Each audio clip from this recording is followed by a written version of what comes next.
Welcome to Ma and Pa's place, where love and peace fill up the space.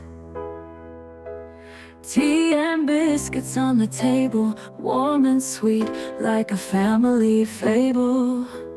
Babies laughing, toys all around, joy, love, the sweetest sound. Jesus is with us, shining bright. Ma and Pa's place feels just right. Mom's out shopping, bags and toes, smiles and hugs everywhere we go. Silicone babies, rows and rows, magic hidden in where Mom bestows. Babies laughing, toys all around, joy and love, the sweetest sound. Jesus is with us, shining bright. Mom and Pa's place feels just right. Pa in his Superman shirt, Pepsi in hand, brushing off the dirt. Kindness shining on his face, this here's a holy, happy place. Babies laughing, toys all around, joy and love, the sweetest sound. Jesus is with us, shining bright. Ma and Pa's place feels just right. Come the days with hearts so wide, love is the light we hold inside. Ma and Pa's place, heaven's trace, forever warm, this sacred space. Welcome to Ma and Pa's place, where the kettle's always warm. Tea and biscuits on the table, it's a cozy kind of charm. Babies giggle on the floor, Ma's out shopping more. Silicone dolls and trinkets need so many goodies to explore. Jesus walks among these halls with happy faces all around. Pa in his Superman shirt, Pepsi in hand, love abounds. Ma and Pa's place, where the magic's made, a little slice of heaven where we all feel safe. Laughter echoes through the day, little ones and toys at play. Sunlight dancing on the walls, here we'd always choose to stay. Jesus walks among these halls with happy faces all around. Pa in his Superman shirt, Pepsi in hand, love abounds.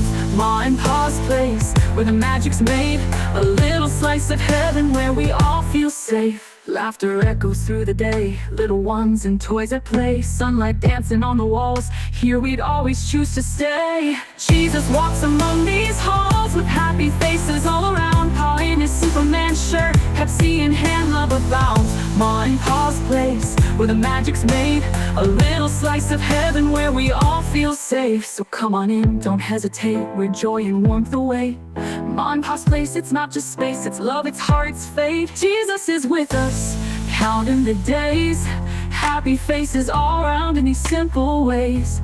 Pa's wearing his Superman shirt, got his Pepsi in hand. Ma and Pa's place, where the magic's in the land. Babies laughing, smiling, playing with their toys.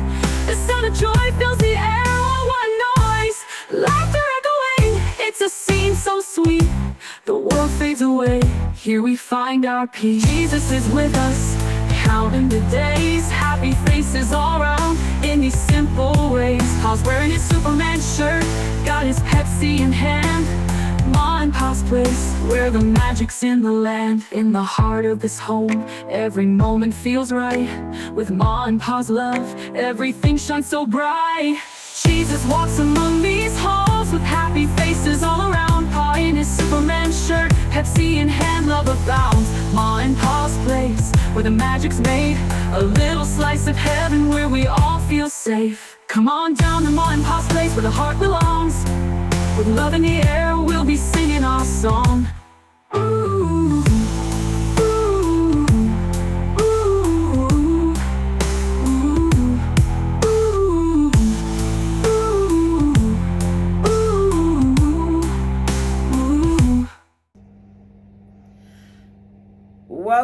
Welcome guys to Ma and Pa's place.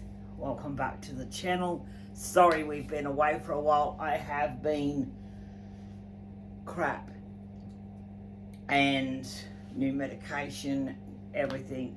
It's got to adjust. But here we are. For those that are new here, please, if you like our stuff, consider subscribing. But otherwise, hit that like button, please, before we get started into this SHEIN haul. Is it SHEIN? SHEIN haul? I guess. It's good stuff. I'm Ma Silicone. And I'm Pa Silicone. And this is Divinity Silicone. She's sitting up there having a Kinder and a candy banana. And Mr. Wyatt, which you can't see because poor little bugger's always off camera, is over there. Maybe you should drag him over beside you so people can see him. But anyway, we could put him on camera at the end, can't we? I know Pa's going to try and drag him over. That ain't gonna work, huh? No, it ain't gonna work. Put him back. But anyway, we also have Nathaniel down there in the bouncer. So we'll show them all at the end. Why? Because he's just busy sitting up. He's got his milk, he's got his candy, he's not interested in anything else. His cartoons are on. Life's good. Anyway, let's get started. Are you getting hot in here? Yes. Oh, slowly, Pa. It's too nice a job to rush. Stripping off over there. You want to turn that off then for a little while? Yeah. Before we get stuck into all of this. First thing I'm going to do, actually, is today I received some happy mail from Patina, who sent me a belated birthday present. And in it, she also gave me another 2 of these blank postcards. So I have now 2 more postcards to send somebody. So if you'd like to be somebody I sent a postcard to, please write to Pa on his Facebook page at Ma and Pa's Place, or Ma and Pa's Silicone, whatever it is. What is it? Ma and Pa's Place. It's Ma and Pa's Place? Yep. No, your Facebook account. Oh. I couldn't tell you. The link is in the description. Write to Pa and say you would like a postcard and supply your postal address, and I'll send one out to you. So that's that we've got. She also gave me, I won't show everything, but I'll show a couple of things that are just wonderful. She gave me this neck. The first time I ever met her, she gave me these beautiful handmade earrings, and they were chickens. And they were made out of clay. And today she's given me the matching necklace, which has a chicken on it. Because I love my chickens, don't I, Pa? Yep.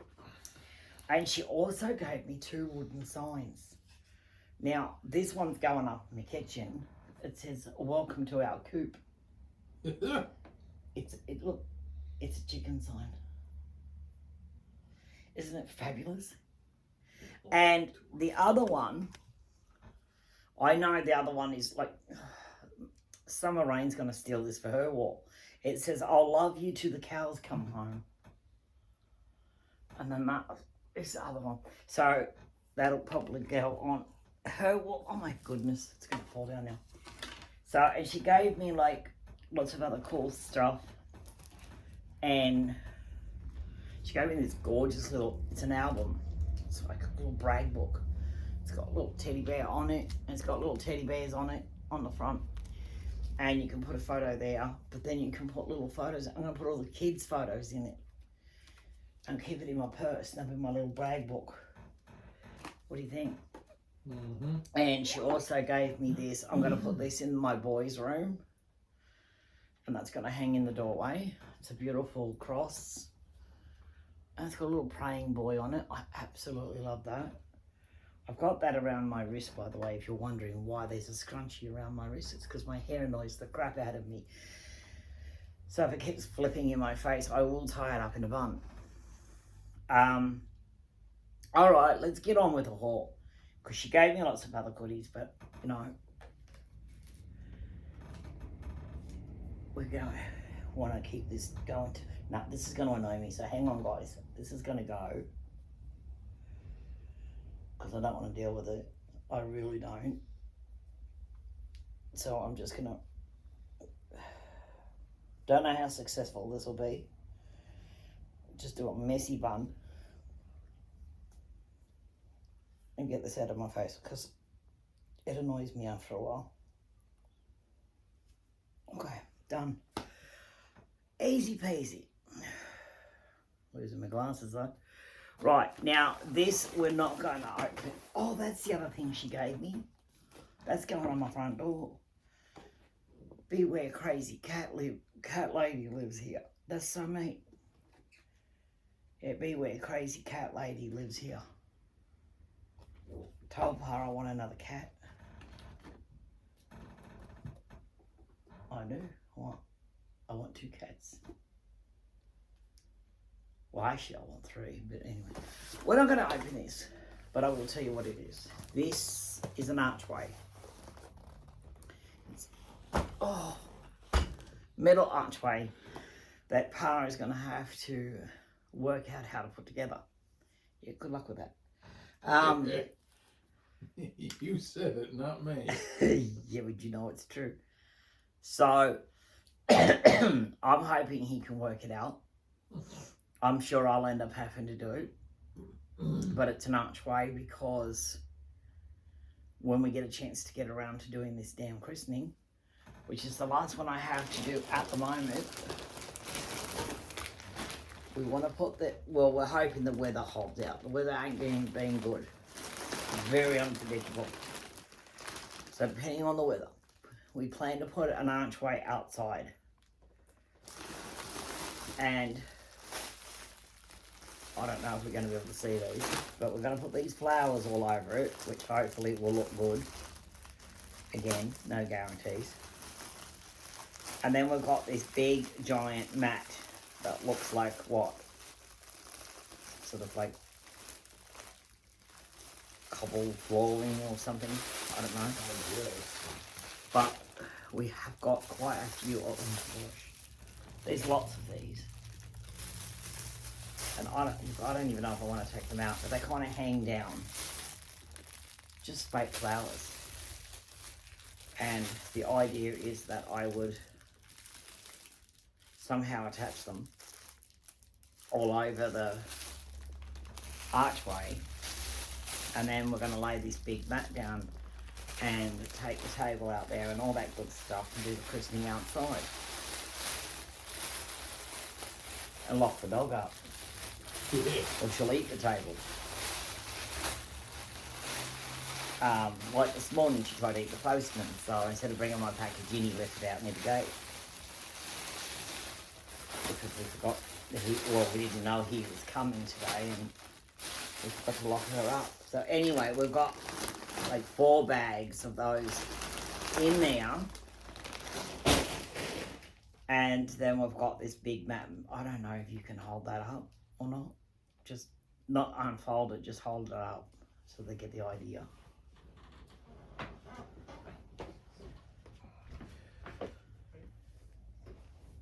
Yeah, just hold it up like that.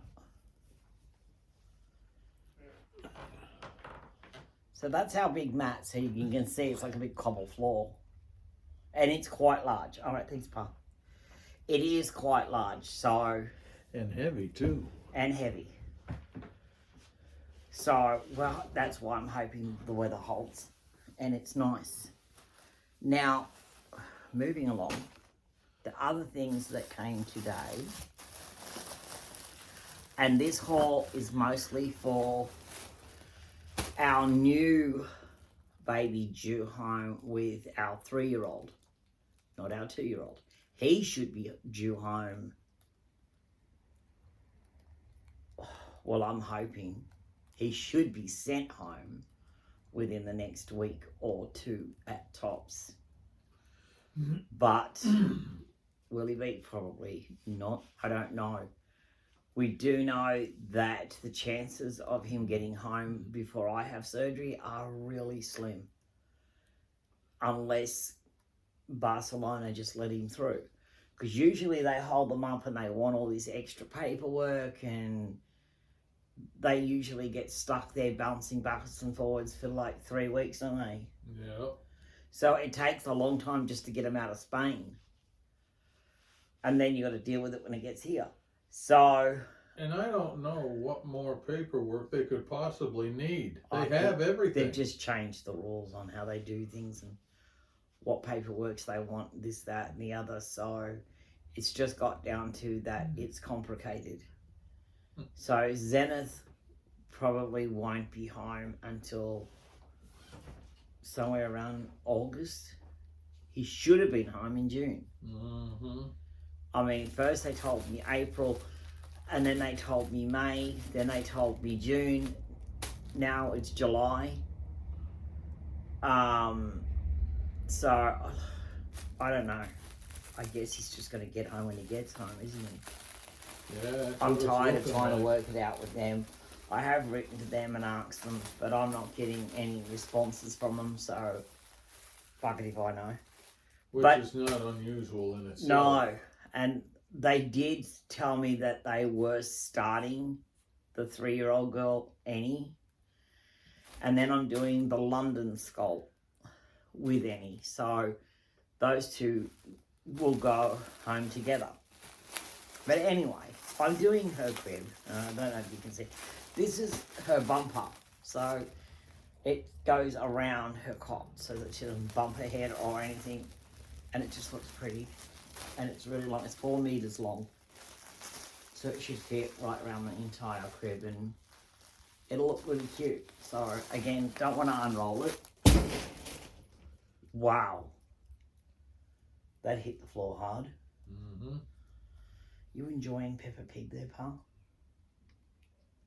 I'm not paying attention to You it. were staring at the TV. I just figured you must really enjoy it. You know, He loves Peppa Pig. I might have been looking in that direction, but I wasn't watching it. He loves Peppa Pig. Alright, so this is for Missy Moo here. Miss Divinity. She needed a new mobile over her crib. So we got her this one. And I hope it's not overly tangled. Because I don't want to have to sit here untangling it. No, it's perfect. Oh, that's wonderful. And then get it straight. There we go. It's little flowers with bumblebees all over it. So that will get attached to her little music thing. And what do you think, pal? Oh, now you're That's cold. cute. Yes. You're hot, you're cold, you're hot, you're cold. You can't make up your mind. It didn't take long for this room to cool off. It never does. Yeah. What did you drop? My glasses. It's always dropping something. The sad part is I'm not even wearing them. Well, that's a good thing because it means they're in the case, so there's less chance. Now, this one is another mobile we got because I bought, I'm positive I brought another one. I have to find out who I bought it off, but this one I'm going to put away because the baby London I'm doing was going to be Alina, but I've decided to make her Tituba, and I'm going to do a 6-month-old later down the track, and that will be Alina, and that's going to be her theme. Lambs. Looks like something off of Giggle and Hoot. It's cute, isn't it? Yeah. It is really, really cute. So anyway, that one is going to be for her. So that'll get put away with her stuff. Now, we'll get on to the clothes. Most of these clothes are either for Wyatt and Archie, Divinity, and the new London baby, which is Tituba. And they are going to be stunning in them. Now, this first, oh, I love this first outfit. I mean, check this out, guys. I love their clothing. I just think it's gorgeous. It comes with this little bonnet. I mean, check that out. It's all white inside and it has a little frill here. And you could just imagine with the dark hair, that'll be just gorgeous. You know, and the other one's going to have dark hair as well. Tituba has very dark hair, doesn't she? Yep. You know, I mean, she originally had brown eyes, so I don't know, am I going to do brown eyes or blue? Haven't decided. But that's the outfit that goes with it. It's a onesie. It's like, I can't, what's thick? It's almost like a felt type material. I don't know the actual name of that material, but it feels like... Well, that kind of material would be warm. Oh, it's very warm. It is very warm, and it's got the Peter Pan collar with the lace on it. It's very antique-y. And it has the little matching bonnet, so you can imagine how cute either her or Divinity will be in that.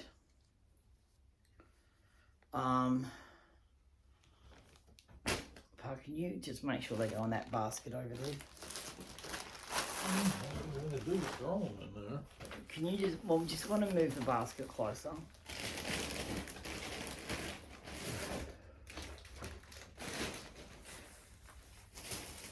Okay, this next outfit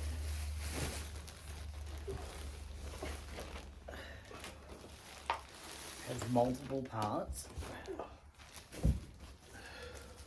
This is definitely going to be for Wyatt, because Wyatt has the bigger feet.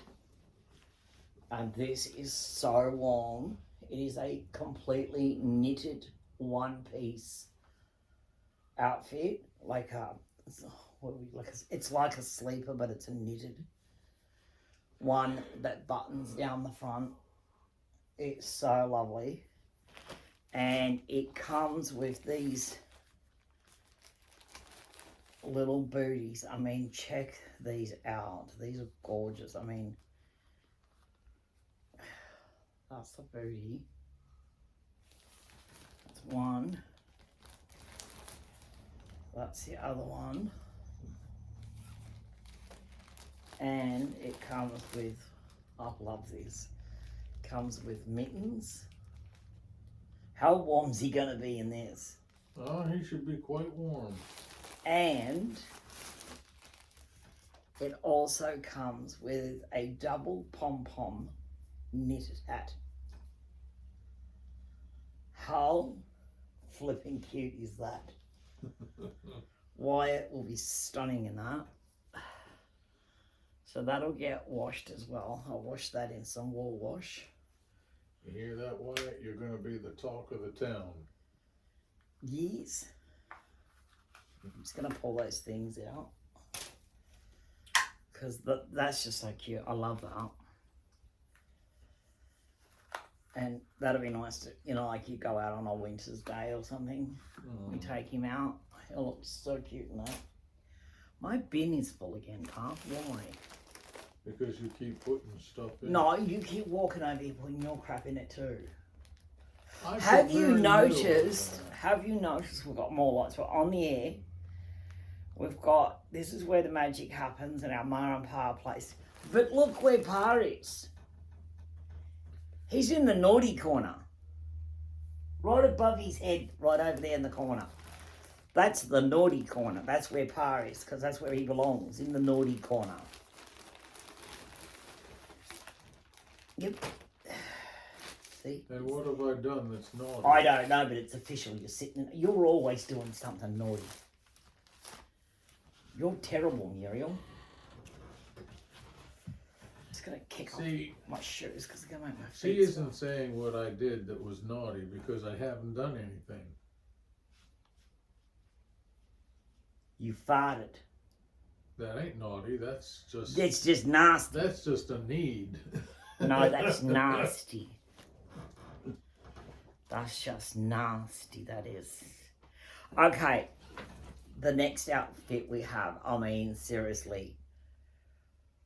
Oh, I don't know what to say about this. This is just stunning. Get those tags out of the way. Look at this. And this is like fully knitted. This is knitted. I mean, it's all wool. So soft. It's little overalls with a little flower, as you can see. in a little crochet flower. Absolutely stunning. And it comes with a sweater, a little matching sweater. Now imagine that on, you know, like with some little white tights and some cute little oh, good Lord, you know. Stunning. This one I definitely had little titch of her in mind. In 1 minute, there's multiple parts to it. Get them all out. First part is the pants. Now, I don't know what, again, I don't know my materials, but that is the fluffiest teddy bear type material I've ever felt. It's so soft and, oh, it's just lovely. But it's these gorgeous, like, velvet pants.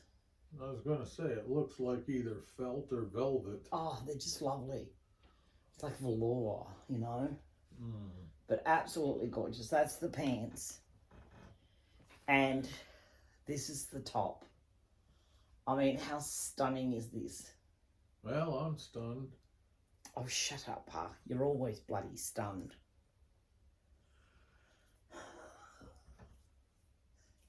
See, that's why you're in the naughty corner. You're terrible, Muriel. But what like, have I done? oh, well, your dad jokes, honey. They're terrible. Dad jokes. Yeah. So that's the outfit, but wait, there's more. It also comes with love. It comes with its own headband with a big bow on it. Oh, isn't that just gorgeous? Big what? A big bow. Oh, no, I thought you said. Oh, gosh. Honey, where's your hearing aid? In the chair. Exactly. It's not in your ears. Now, this is Cozy Pixie brand. You know, I mean, obviously that's one of the stores that sell through SHEIN.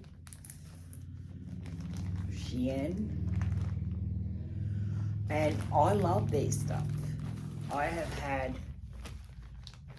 stuff from them before and it was gorgeous. This is a summer outfit that will look gorgeous on either girl. They're 9 to 12 months size.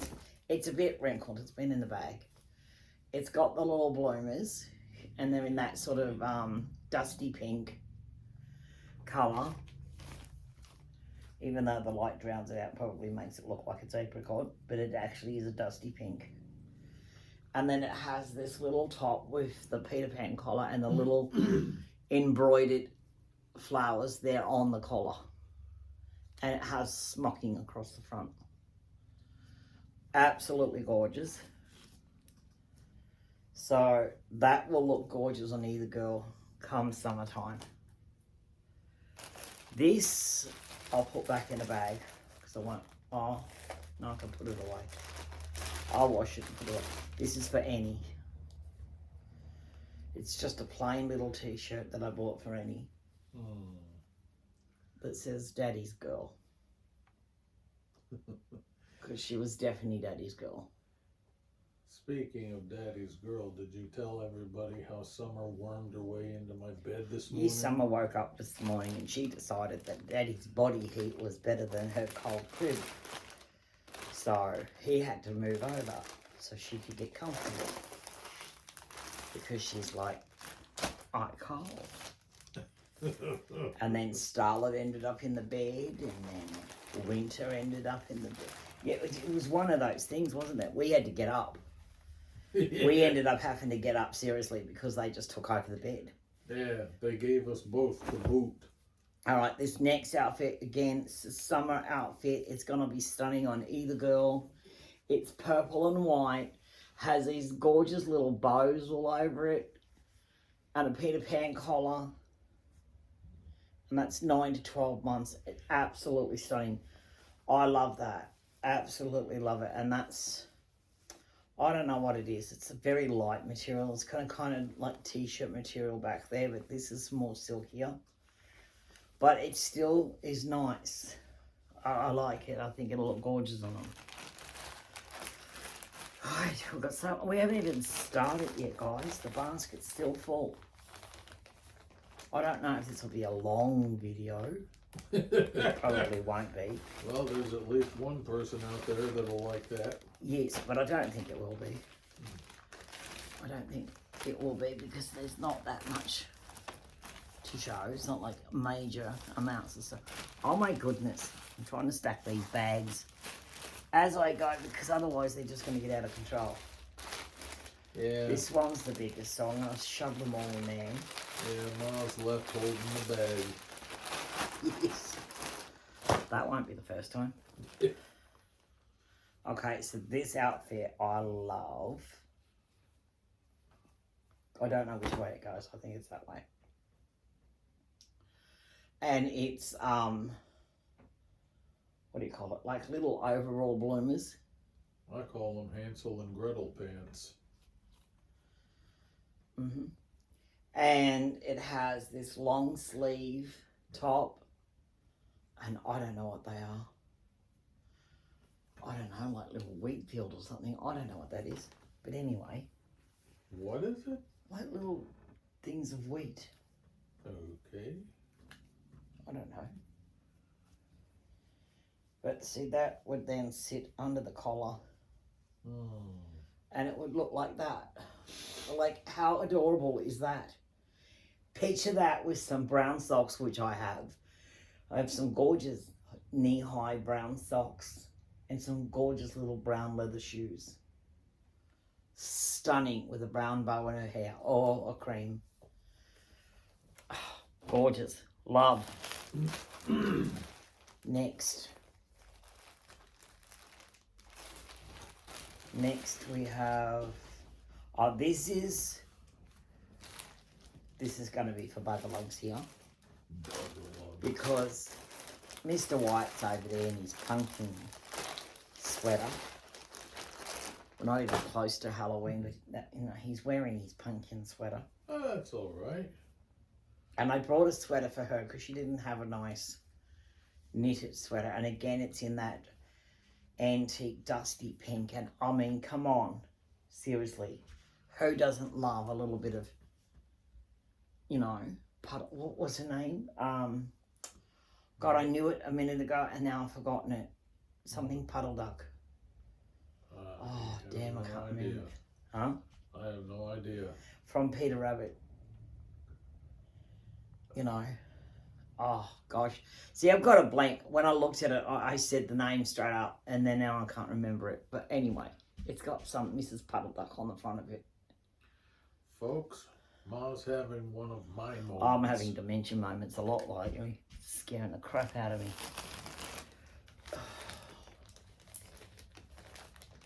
That's all right. That's just me mad cow. Oh, God, look. There goes the frog legs. And you wonder why I brought that frog. I only did that just so people could see that my leg does not look like a frog's leg. It does. Comment below if that looks like that frog I held up. Yep. Okay, the next one is stunning as well. Let me get those tags out of the way because that doesn't look good.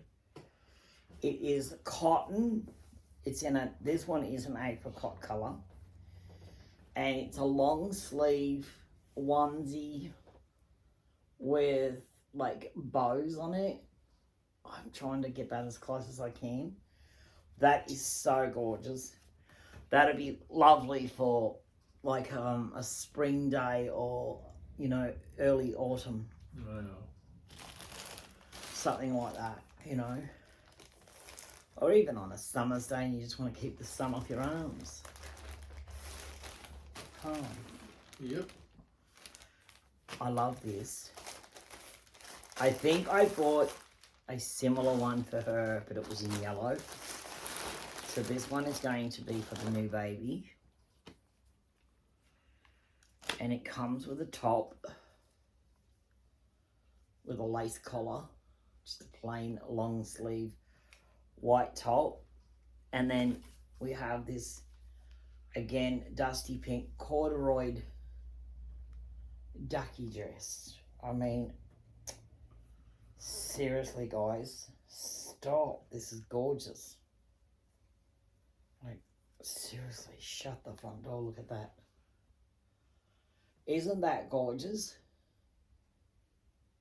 What? Shut the front door? Yes. Do I dare ask what that means? Oh, honey, I'm trying to do a video. I'll explain it to you later.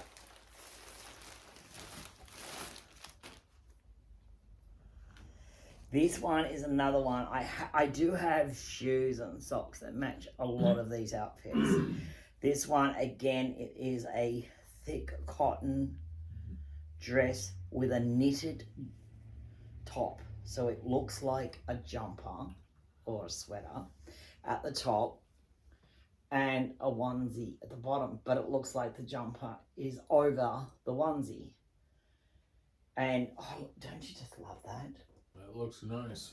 That is so antique looking. Oh no, I do love me an antique baby. So we also have that one. And I will show you a lot of the socks and the shoes and the hair accessories that go with all these outfits, which are down the bottom of this basket. Well, if you like an antique baby, here I am. I'm about as antique as it Honey, gets. You're so antique, honey. They dug you up out of the crypt in Egypt somewhere. That's what I've been trying to tell You you. were buried in there with Tutankhamun or something.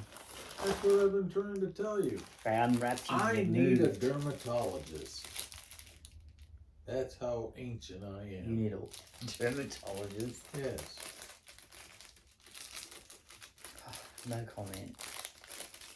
Anyway, moving along. I'm fucking going to go there. Seriously. Okay, a moisturizing face cream. Oh, honey, you'd need more than that. Gee, It comes with a headband or a hair tie, so you could just tie it around. And this is another onesie. It's cotton. There's a white Peter Pan collar. And this gorgeous smocking across the front. And the smocking is pink and white with the blue. Isn't that stunning? Oh. And I don't know if you've all seen the London model. She's absolutely stunning. And my tituba is going to be just gorgeous. Because I'm very, very fussy on how they paint them. So, if they paint her the way I want her painted, she will be beautiful. There are a couple of people out there that already have the London that I've seen.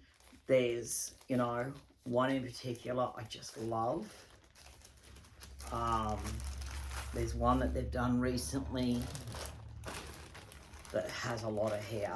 A little bit too much for my liking, but, you know, I know some people like that sort of stuff. I don't.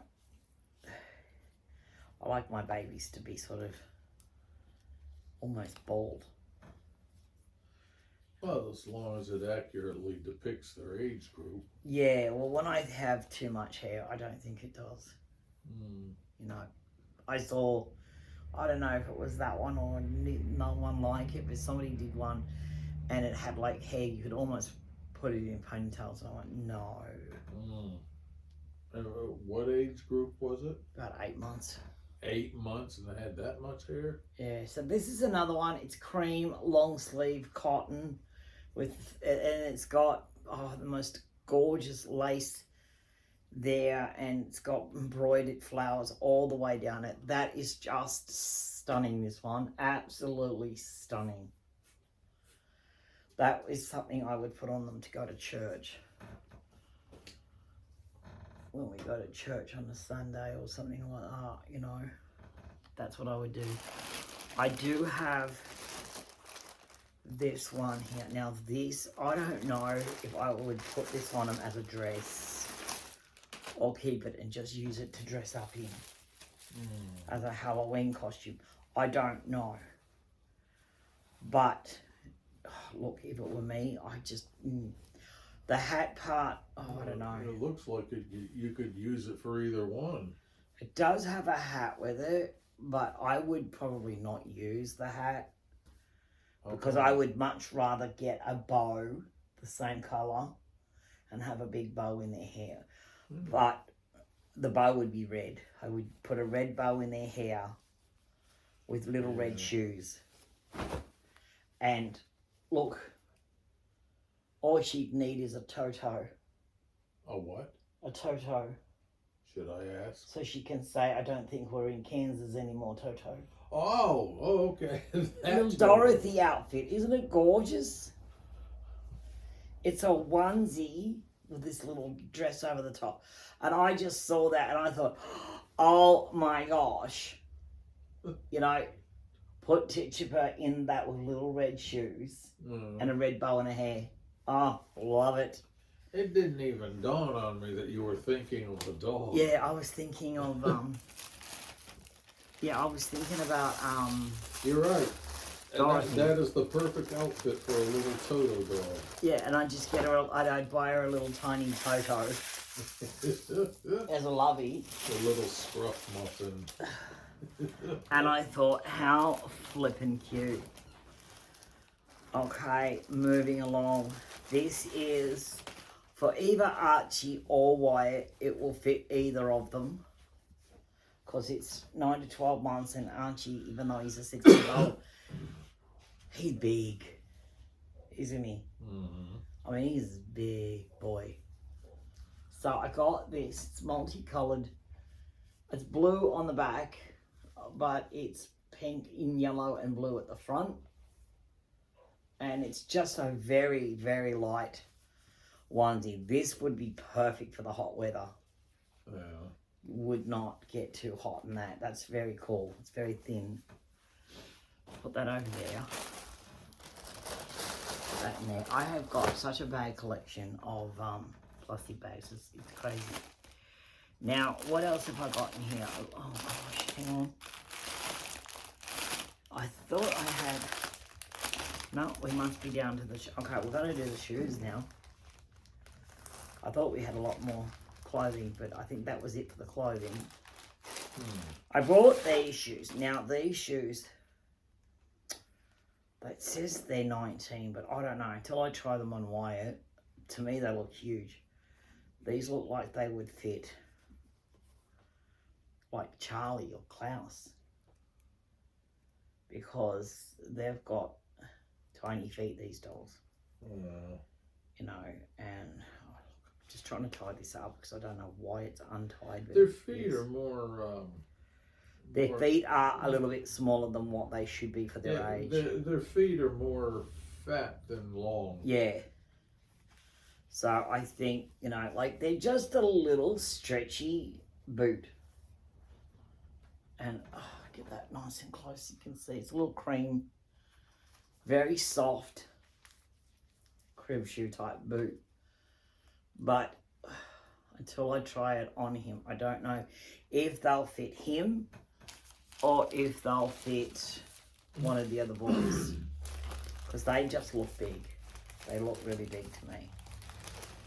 You know, and I've kind of gotten used to their foot sizes. So, you know, they just seem, they're definitely too big for Archie, because that's the one thing that Doris really messed up with when she made those dolls. She made his mouth way too small. She made his hands just very unrealistic and totally closed, which I don't like. And he's got like newborn feet, which I don't like,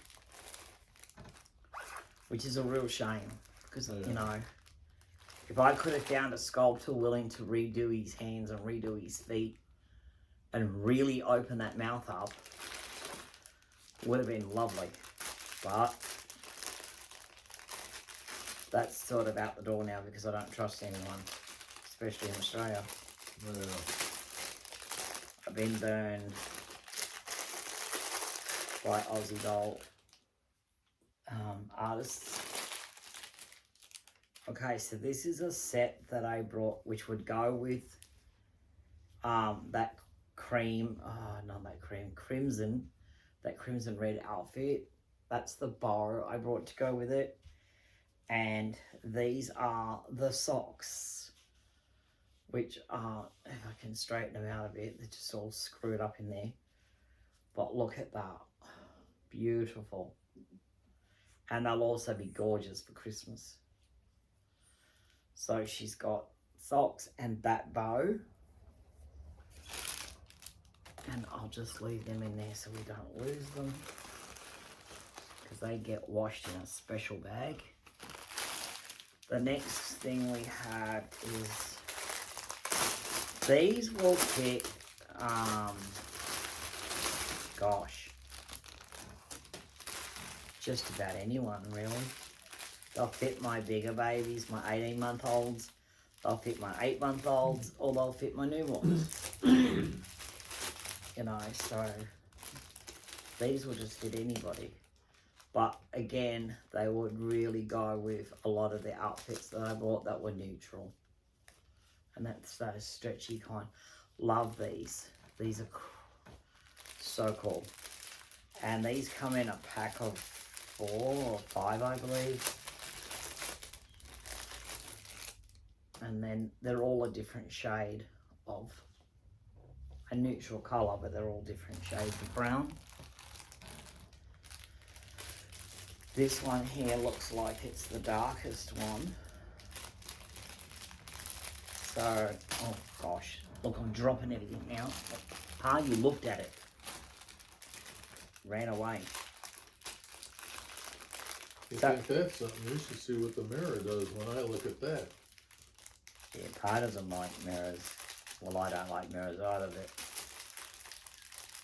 you know, the reflection has changed a lot over the years. Oh, where is the opening? Oh, there it is. But,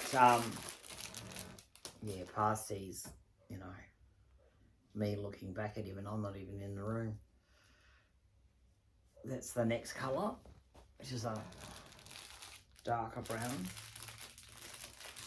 So, God, this is ridiculous. Look, I'm not even going to see you doing anything. I'm just going to crack these suckers open.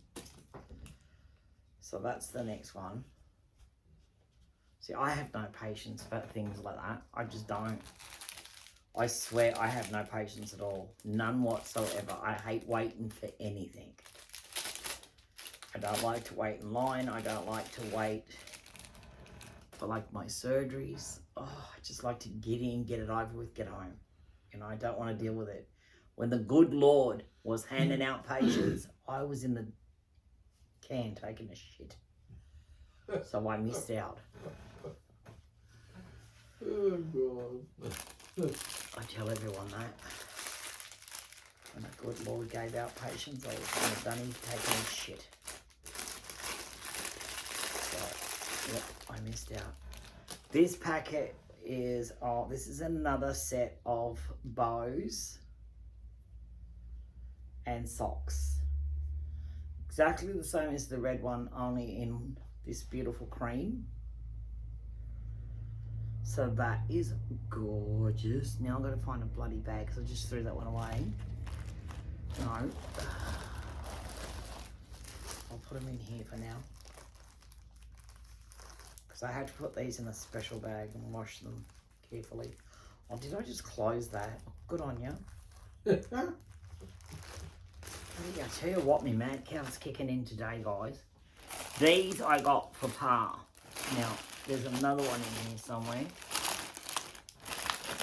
Where is it? There they are. These are for Pa. That's funny. What? That's funny, mad cow. I was thinking demented These are for you, Pa. Huh? These are for you. What? Your fan covers. Fan cover? You know, like your big pedestal fans. When Oh. you're not using them, you can put the cover over them and it stops all the dust and crap getting on them.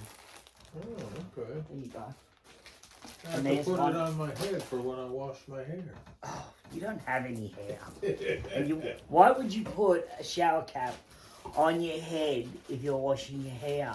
Just to join the in crowd.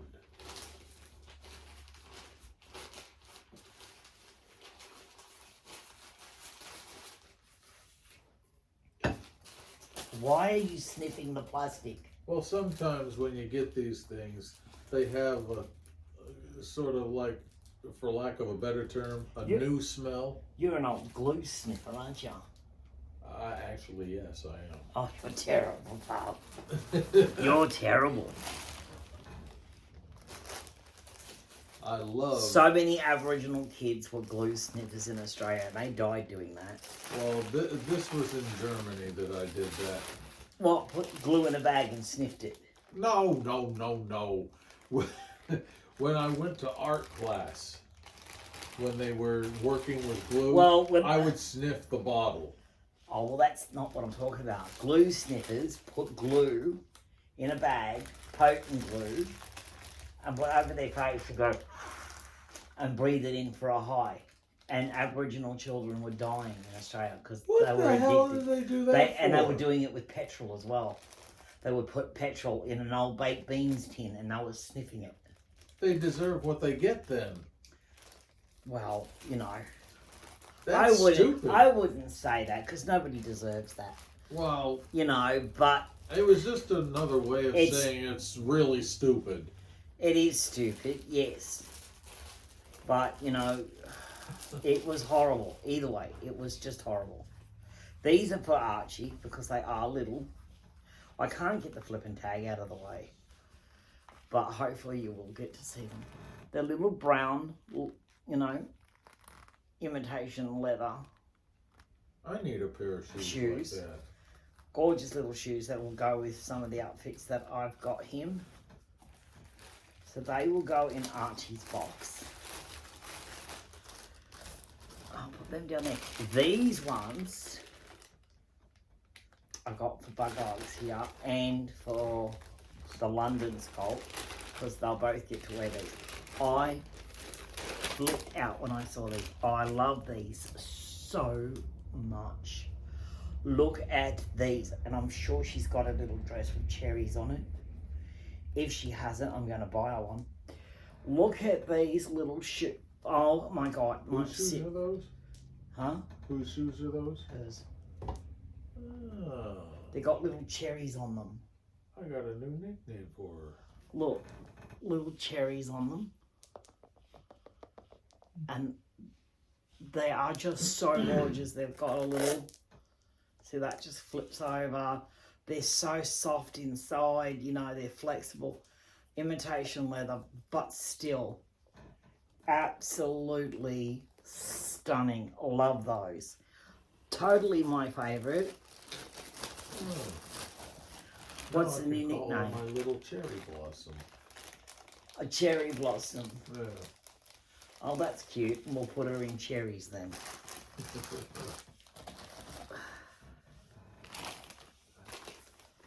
Because I'm sure she's got a little cherry dress, but if she hasn't, I'm like, oh, I don't care. I'll buy her one. I got these little pink slippers. I'm pretty sure I got 2 pair of these. I got them in pink and cream, and they're for her and her sister. And these are little pink slippers.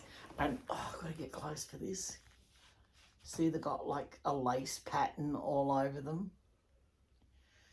And it's so gorgeous. That's actually embroidered little slippers. Aren't they gorge? Well, a lot of work went into them. Yes, they're absolutely lovely. So I went on a bit of a shoe fetish for the little ones. Because I don't always put shoes on them, and I thought, oh, that'd be nice. This is to go with the crimson outfit, that beautiful soft velour outfit, and the socks and everything. I bought, these are the little red shoes. I mean, every girl needs a little pair of red shoes in her closet. And these are cute. I mean, they've got a little Velcro strap. on the side and a little bow. And they can also probably match the other dress where I'm going to need red shoes, you know, like ruby slippers, you know. I was thinking that. Little ruby slippers. You want to put some ruby slippers on? Yes, of course I bloody do. What's wrong with you? This is, oh, I must have got 3 pair. Usually if I see something I like, I'll buy all the colours. Oh no, these are different again. These are a plum colour. And they're, again, a beautiful little slipper. And they've got like a little flower on the feet. Oh. And they're in a purple plum. What do you think of those? Yeah. String hanging off them. Yeah, they're nice. You like them? Yeah. So they're cute. I'm going to have to get her a bigger shoebox. The next pair, let me see what else we got in here. Oh, we've got another pair here for the girls to go with that little brown outfit I showed you with the knitted, it was like the onesie with the knitted top. Yeah. I bought these, and these are actual leather. These are actual leather. Yeah, they even smell like leather. And they've got the little baby paw prints on the bottom. I'll show you that. Little paw prints. And they're a little plain beige, but look at the back. They've got bows at the back. Do they smell like leather? Yeah. And they feel like, yeah, they do. You have a smell. And they feel like leather. Yeah, they do smell like leather. Yeah, it's genuine leather, those ones. Aren't they lovely, though? Yep. Oh, God, give me back the child's shoes and stop sniffing everything. Put your sniffer away. But are they lovely? Like they, Yes, they are. they do up and got a little, oh, I can't wait to dress her up now. I want the weather to warm up. I was dying for winter to get here. Yeah. I'm regretting that choice now. And now that it's here, we're dying for summer to get here. Well, no, I just want spring to turn up and stay there. Summer here's terrible. Nobody could survive summer. No. I mean, you think places like Arizona are hot? Come here. Folks, I am Arizona's got nothing on Australia. I am one of those people who's always loved heat. Yeah. You know, even high temperature heat didn't bother me until I got here. She warned me about the heat before I got here, and I said, "Oh, that's okay. I like heat." Wow, didn't I get fooled? He got here, he got a dose of Australia's dry, hot heat. Changed his mind. So this is a whole bunch. Hang on a second, I'll fix them all up first. Because then we can just go through them easily and quickly. Ouch.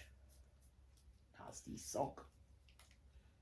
The Australian heat is a whole different experience. Yes, it's hot.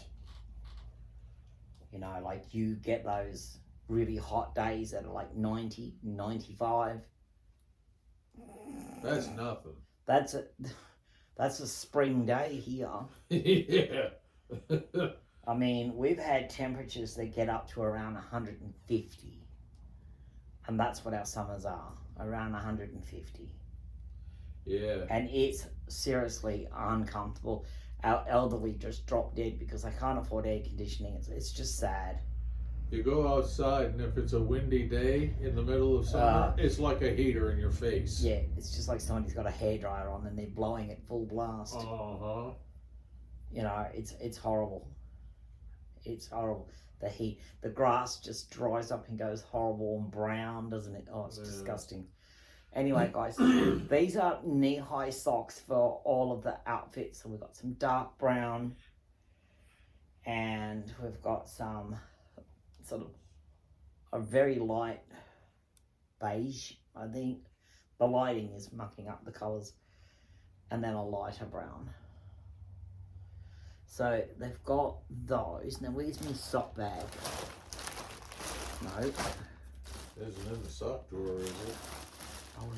Here it is. I'm putting all the socks together because I do have a sock bag that goes in the washing machine. Now, this looks like another bow set. And it is, and it's pink, it's baby pink. Oh, it's gorgeous. It is absolutely gorgeous. Pink bow. And these really big bow little socks, which would definitely come up to their knees. Those other ones would probably come up to their thighs. So it's got some socks and a bow. Gorge. Pop those in there.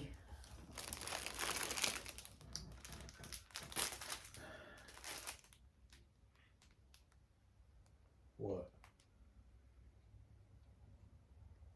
I have no idea. Something's talking to me. Talking I haven't got my glasses. My glasses are on my head, not on my face, so I can't see it. It's just a big blurb. All you gotta do is pull them down. I know, but I'm busy. Oh, gee.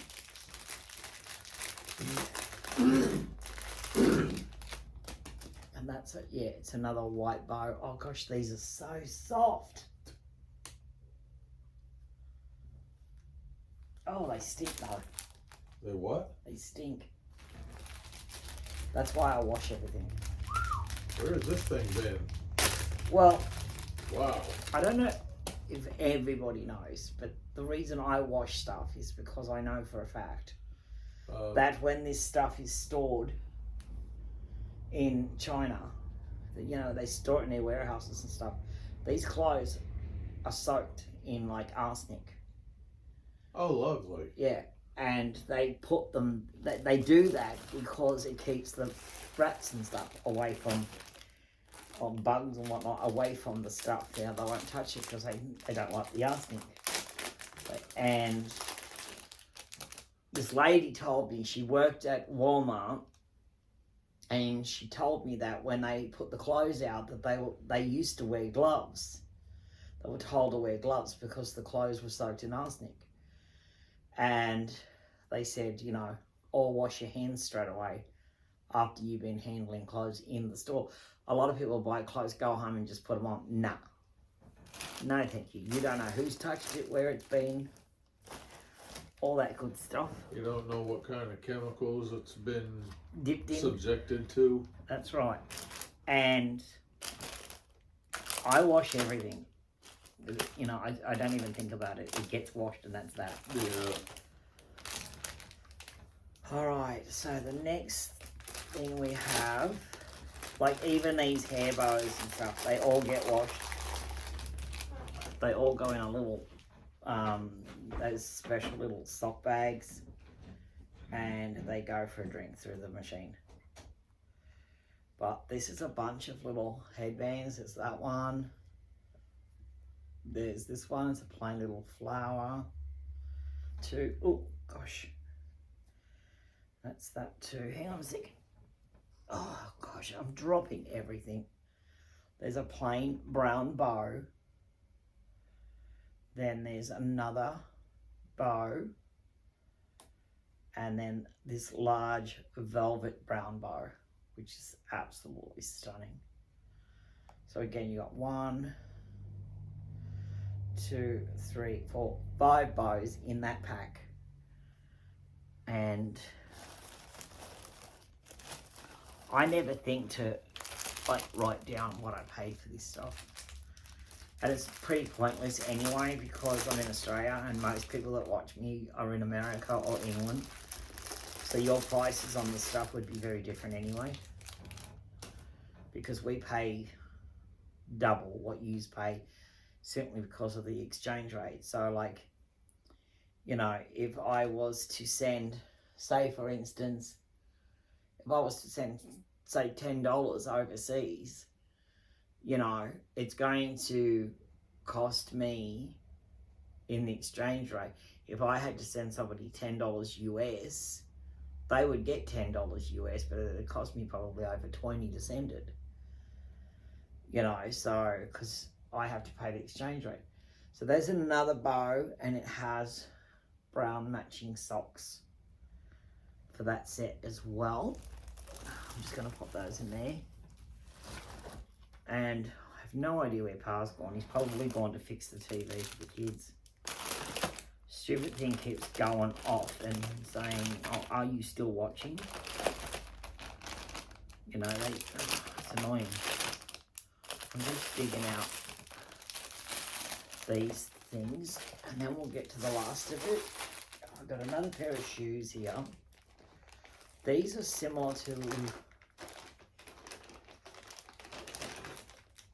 the ones that we've got before. These ones are cream, and as you can see, they've got lace on them, and they've got embroidered flowers all over them. They're quite pretty.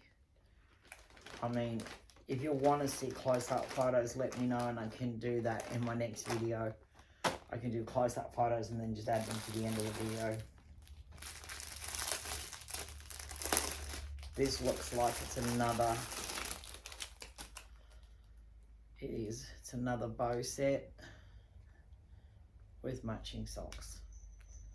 So I probably got that so that they both had one. I can hear my cat tinkering his bell outside. I mean, they are the most demanding cats ever. I swear. The second you open the door, they're in your face. And they don't stop. It's not like meow, meow, meow. No, it's horrible. They bark at you. Oh, my Truffles does anyway. She barks at you like an old goat going off. And they get fed twice a day. But, you know, she carries on like she's starving and never gets fed. Doesn't she? What? Truffles. What about her? Goes off at you like an old goat. Oh. Continuous. We have some socks. Grey socks. My little sock bag's getting full here. We have some brown socks, and these have got velvet bows on them. They're absolutely stunning. So we have some brown. And then we've got these little dusty pink ones are gorgeous. I love the dusty pink ones. And cream or apricot, I'm not sure, can't tell in this light. And white. Absolutely stunning. Got those. Now, is that it? Yes, we're down to the pacifiers now. I saw that.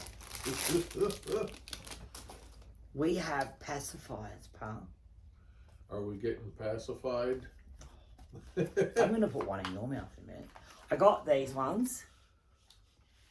They are cute baby dust-proof pacifiers.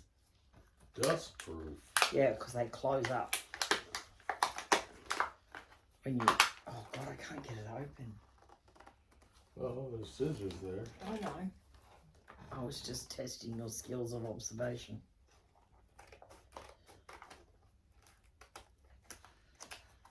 All right. Leave them there. Chuck that in there. I got one for each of the babies in there. The bigger babies. And they look like that.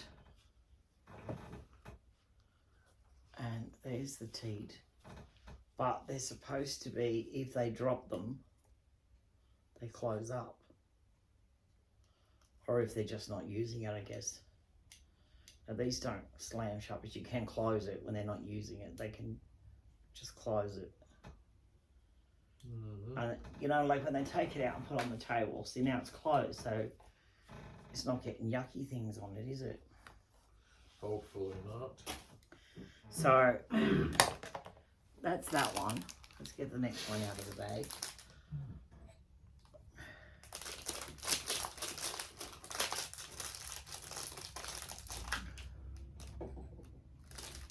This one is for, I think this one's Charlie's.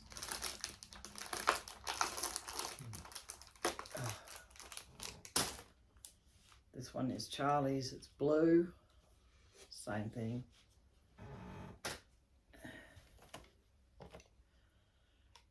You're gonna steal all those pacifiers. That first one, that red one, is Summer's. This one is Starlet's. Oh, good Lord. Where'd that go? Down at your feet, I guess. I'll find it later.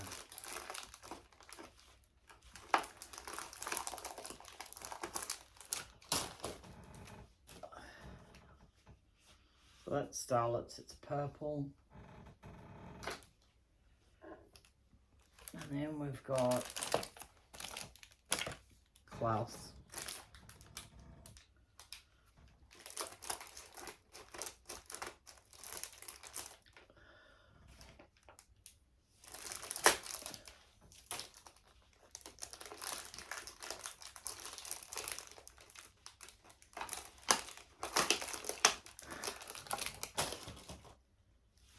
He got a green one. Then we A got St. Patty's Day. hay. A St. Patty's Day dummy. In his head, it's a dinosaur. Everything has to be green with him because he likes dinosaurs. And yeah, it's a shame about Zenith because the chances of him getting home are like nil and none in time before I go to surgery, and it's stressing me out because Pa doesn't know how to upload the paperwork and he doesn't know how to pay the custom fees. I always end up doing that, and it's going to be a real stress for me that I'm going to be well enough to be able to sit up and do that. And then there's another, so the twins got the red ones. Klaus got a green one, Charlie got a blue one, Starlet got a purple one. So we got those. Whether they like them or not, we'll find out. I got this one for Mr. Archie over there because he's got an awkwardly small mouth, but he is my antique baby. So I got him this little brown neutral silicone one-piece pacifier. So that's for him. And then for Tweedledum and Tweedledee over here. Tweedledum and Tweedledee. Yeah, I'm just trying to remember whose is whose now. Yep. These are Wyatt's. Wyatt got these two here. They're both the same.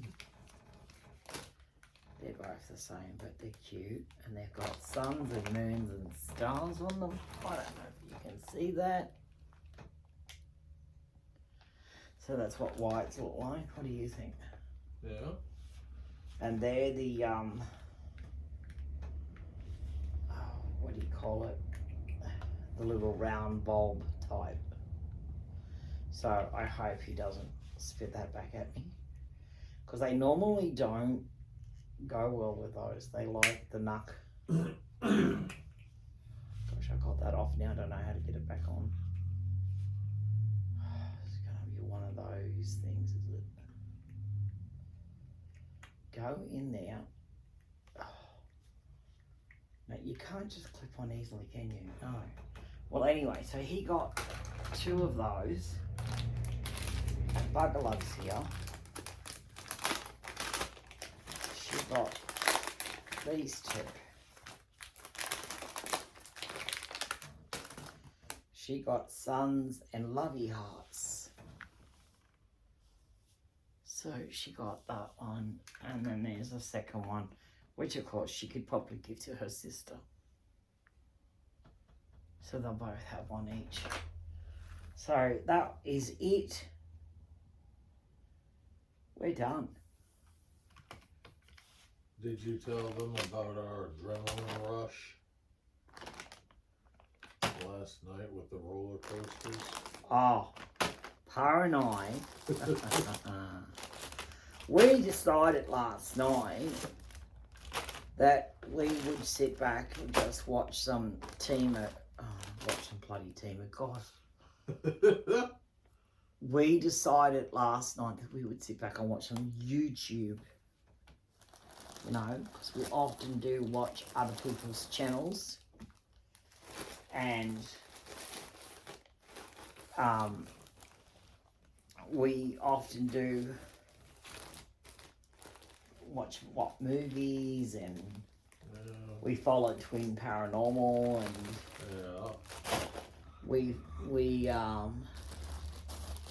watch, you know, I watch Dee's channel and a few other channels that I just can't think of your names, and I'm sorry, otherwise I'd give you all a shout out. Like, I know who you are, but I can't think of your names. I think Patricia's Dolly Dreams, I think that's one of them. Love your channel, sweetheart. You've got some beautiful babies. And me and her have the same monkey. Yes. Well, anyway, cutting a long story short, we decided last night that we'd sit back and watch, what was it, 50? Or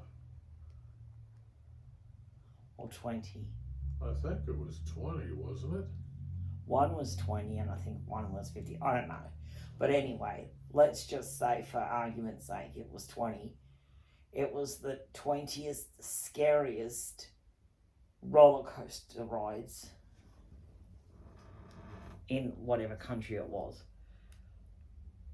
The guy sat right up the front. He obviously had a camera on his shirt. So we were like going with him, all the twists and turns and ups and downs and upside down and all the rest of it. And all me and Pa could do was sit here in tandem going, oh hell no, oh hell no.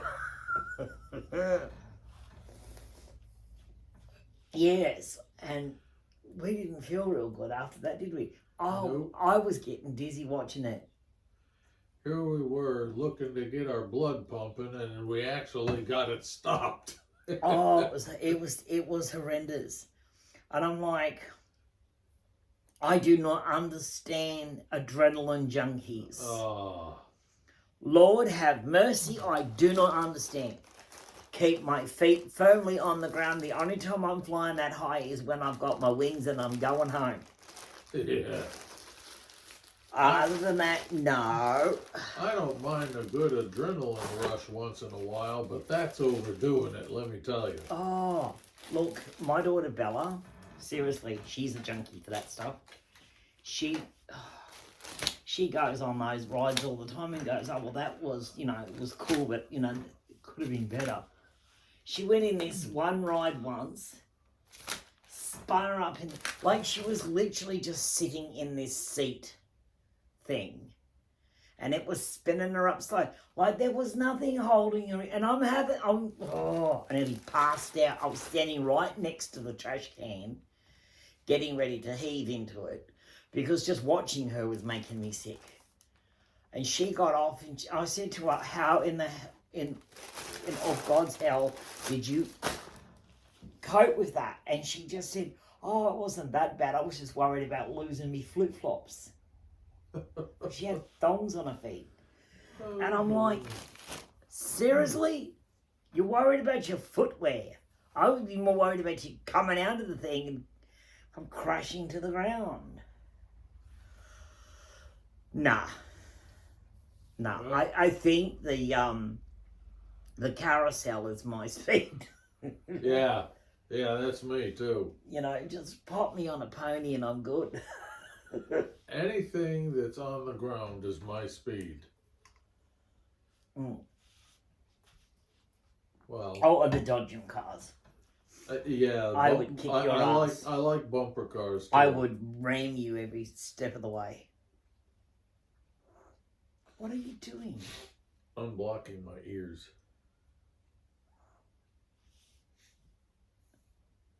You know that looks disgusting, right?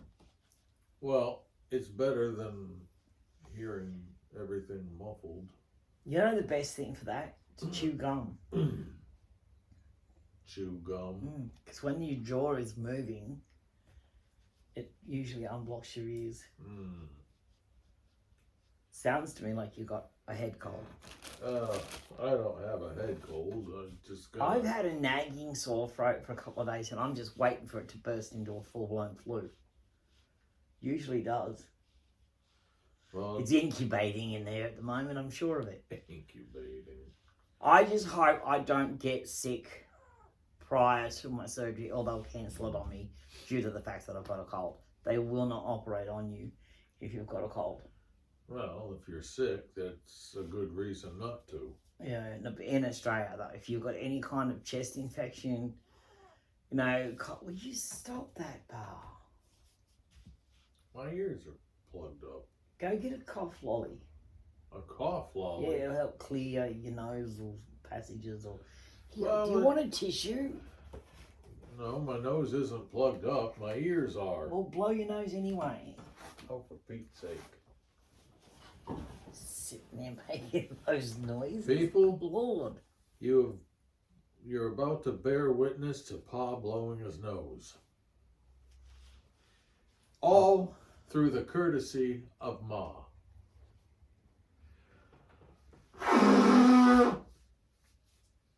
I'll bag it and we'll sell it for a souvenir. That's nasty ass. Oh,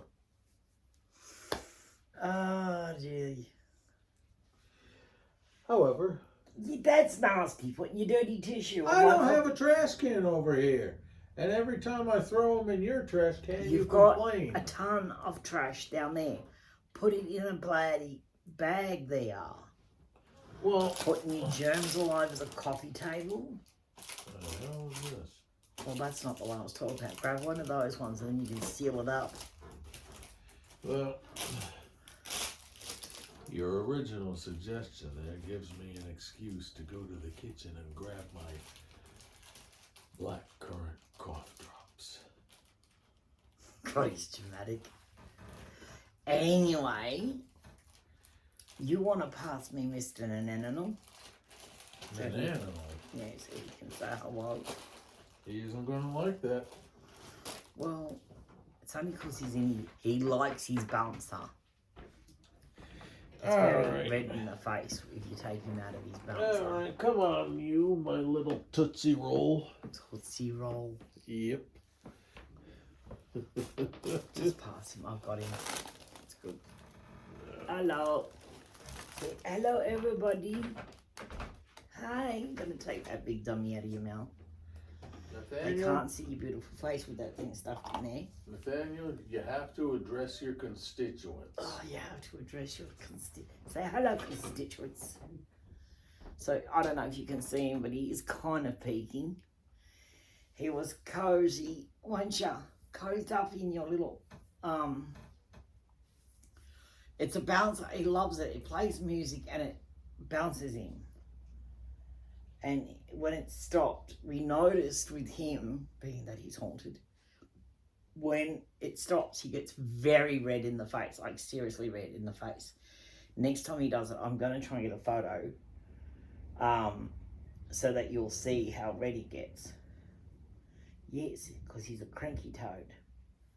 He's a little cranky toad, aren't you? You peeking at everybody? Where's all your pupils? Huh? He says, I don't know, it's bloody cold, leave me alone. So, yeah, so he's been out here with us because he's been peeking at us for a couple of days now.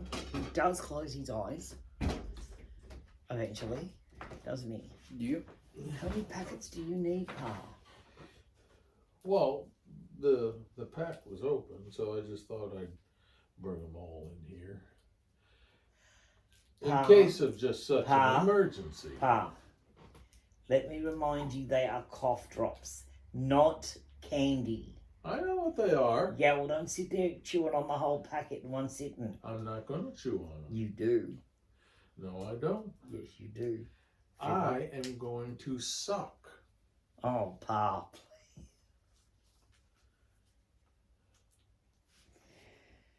Oh, Lord have mercy. This is why he's in the naughty corner. Isn't it, Bubba? Yeah, we got him in the damn naughty corner because he's naughty. Is your daddy rude? Is he rude? Yeah, say you're rude. I'm trying to turn him around so you guys can see him.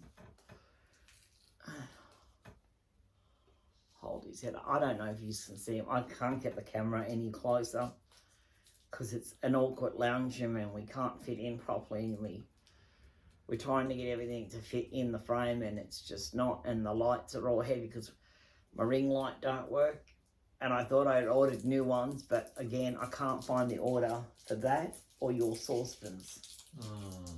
I've looked everywhere. I've looked through all my orders and stuff it in your mouth, please, darling. Oh. Oh. Oh God, here he Oh, goes. Yeah. Now that's a cough drop. Oh Lord have mercy, it's just a cough drop, Pa. Yes, but it's Say a damn hi. good one. Say hi, everybody's. Hey, what's they doing? He's like, I don't know what they're doing, just put me back in my bouncer. Put me back in my bouncer. We have to do, I don't know. I need to make, I don't really want to use the drink and wet systems. I'm so over it. Because it's just a lot of work and it's a lot of cleaning and it's a lot of making sure everything's dry. I need to make some sealed bottles. Save a lot of money not getting a drinking wet system. Yeah, I need to do some sealed bottles. And then I can do a feeding video with a sealed bottle rather than a drink and wet one. Because, like, they do drink, but sometimes for some reason it just pulls up in the mouth and it can just be a pain in the butt. So I'm going to make sealed bottles so that I can have them drinking their bottles without it just going everywhere and becoming a mess. And then we can feed you. Yes, we can. Yes, we can do feeding videos. And that'll be a lot of fun. It'll be different. Like I said, we are trying to get this christening up and on the way. I just don't know. It's all going to be on the weather now. I don't know when it's going to be. It's unplanned. It's going to be one of those things, you'll know about it when I throw it up. Yeah. You know, when it's done, and I'll just throw it up. Hey, christening, because we want to do it differently. I want to get Pa, hopefully, to christen Divinity, and then I will christen Wyatt, only because it's easier for me to hold her than it is Pa, because her dress is long and her dress is all covered in pearls and beads, and it is very heavy on top of her weight. So he would be very awkward with her. Whereas with Wyatt, who is super soft, but I think Pa should do okay with him. So we thought we'll take turns in doing the christenings that day. So I've got to, I've got a lot to do. I've got to write it out and do the sermon and do practice runs with Pa so that, he gets it down pat and so on. And yes, hopefully, I don't know, knock it out in a couple of weeks, maybe. I don't know. I do want to try and get it done before I go for surgery, but again, I don't know. Because the weather is, like I said, it's very unpredictable at the moment. It's all over the place. And we've got a lot to do. We've got a lot of setup to do. We've got a lot of yard work to do. Our daughter has to come up and fix Pa's car. She was supposed to order the parts. Hopefully, I don't know if she's ordering them this week or next week. I don't know. But I need to get on to her about ordering them this week so that they've definitely got them before they come up next week. Because they're not coming up again this weekend because it's the husband's birthday and they're going off to do something else. So she's coming the following weekend, and I'm praying that she doesn't let me down because she's cancelled on me now 3 times. And we're just really, really desperate to get this car fixed and back on the road. So, that's why the christening is kind of, it's muddled up there in the middle of it all. So we just, just don't know, do we? No, not at this point. We don't know, and we're just hoping that it holds out and the weather holds out and it's not all wet and soggy outside. And because I'm going to have to set up out there the night before anyway, so everything's going to be out there overnight. And Lord have mercy, I've got cats, I've got possums, and I've got a dog. And any one of them could get to it and destroy it. So that's another issue. Mm-hmm. So, because there's nowhere else to put it that we could then carry it around there that day, but I just don't know. Mm. We don't even know if it's going to pan out or not. We don't know. So. It's raining. Are you kidding me? Nope. Is it raining again? Yeah. Can you take him for a sec? Want to go to Dada?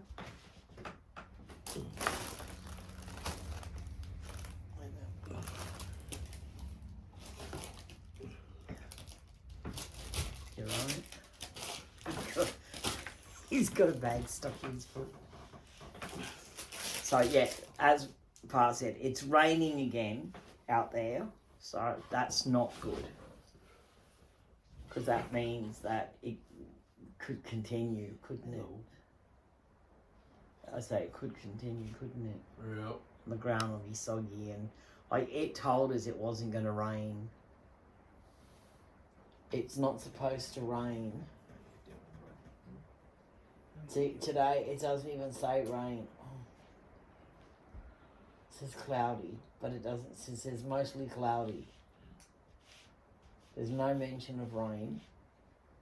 It's saying that it was supposed to be sunny all week until next Monday, with only a 40% chance of rain and then a 45% chance of rain on the Wednesday. But that's next week.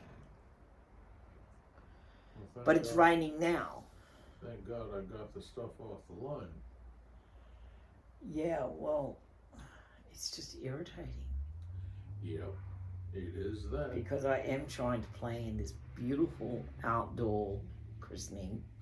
And I do need to mow the lawn, and I can't do it when it's wet. Yeah, I know. So, yeah, not good. Look, you want your Kinder open, don't you? And then your father can steal the chocolate. We will open her Kinder so you can all see what she got. Last night she got a turtle. And Wyatt got a turtle. Wyatt was happy, but I'm not sure about her. No, she's probably thinking, well, I don't want a stingy turtle. She said, I want something more exciting than that. You want a turtle? Pa, where is your bag of chocolate? It's back there. Somewhere. It's alright, I'll leave it on her tray. If she eats it on you first, that's your problem. And she got, looks like she got a meerkat. If she eats that chocolate, I want a picture. I think she got a meerkat. A what? A meerkat. Oh, okay. So she got a Timon. Yes, exactly. Yep. Hakuna Matata. She got a little meerkat. Look at that, Bubba. You got a meerkat. Can you pass me his or not? And we'll see what Mr. Wyatt got. Alright, now we'll do Wyatt's. What do you hope for? A turtle? Loves his turtles. You want a turtle again? Summer was happy because last night she got a bunny. She was so happy she got a bunny. Oh. No, this one's going to break up into bits. That'll be right. I mean, they have got so many Kinder Toys and Pa eats the chocolate. I can't. Too sickly for me. But, well, it helps when you have a sweet oh tooth. dear. Should I ask? Wyatt, your sister's going to be all over you. Oh God, here it comes. It's a bunny. It's a bunny rabbit. Summer's going to want your bunny rabbit. She'll probably see what she got, and if she doesn't get a bunny, she'll swap with you. You want to give him his bunny. And then if Summer doesn't get a bunny, we will swap. There you go, buddy. Shall we do the others? I guess. Alright. Do you want to go get them? That means I gotta get Just up pop this- him in his bouncer. I'll sit back and I have to get rid of all this stuff so I can get out of here. I can't even get out of here. Yeah, that's what happens. And just pop him back in his bouncer and turn him on and he'll... No, I'm a bit higher, love. That's it. And there he goes. He'll bounce. Now he's happy. Okay, great. What? I need it. It's alright. I'm looking for a bag to put your chocolate in. Oh. Because you're going to end up with a lot of it. I'm just going to pop his chocolate in there and he'll eat that later. Pa has the sweetest tooth. Anyone I know, I've never seen anyone like him that can eat the amount of candy and chocolate he does. And yet he doesn't have diabetes. Okay. He did until he lost his weight, and then it just went away. We're Who we doing? starting with Klaus. All right, Mr. Klaus is up first. We want to see what Summer's got, because if she doesn't get a rabbit, she can swap with Wyatt. Because oh, And light died. The light died, so I need the other one. I was going to upset my entire system now and move the camera. I hope not. I hope not to. It took me a long time to set that camera right. So take it off very carefully. Yeah. Try not to move the camera. I think it's moved anyway. Where's the freaking switch? Yeah.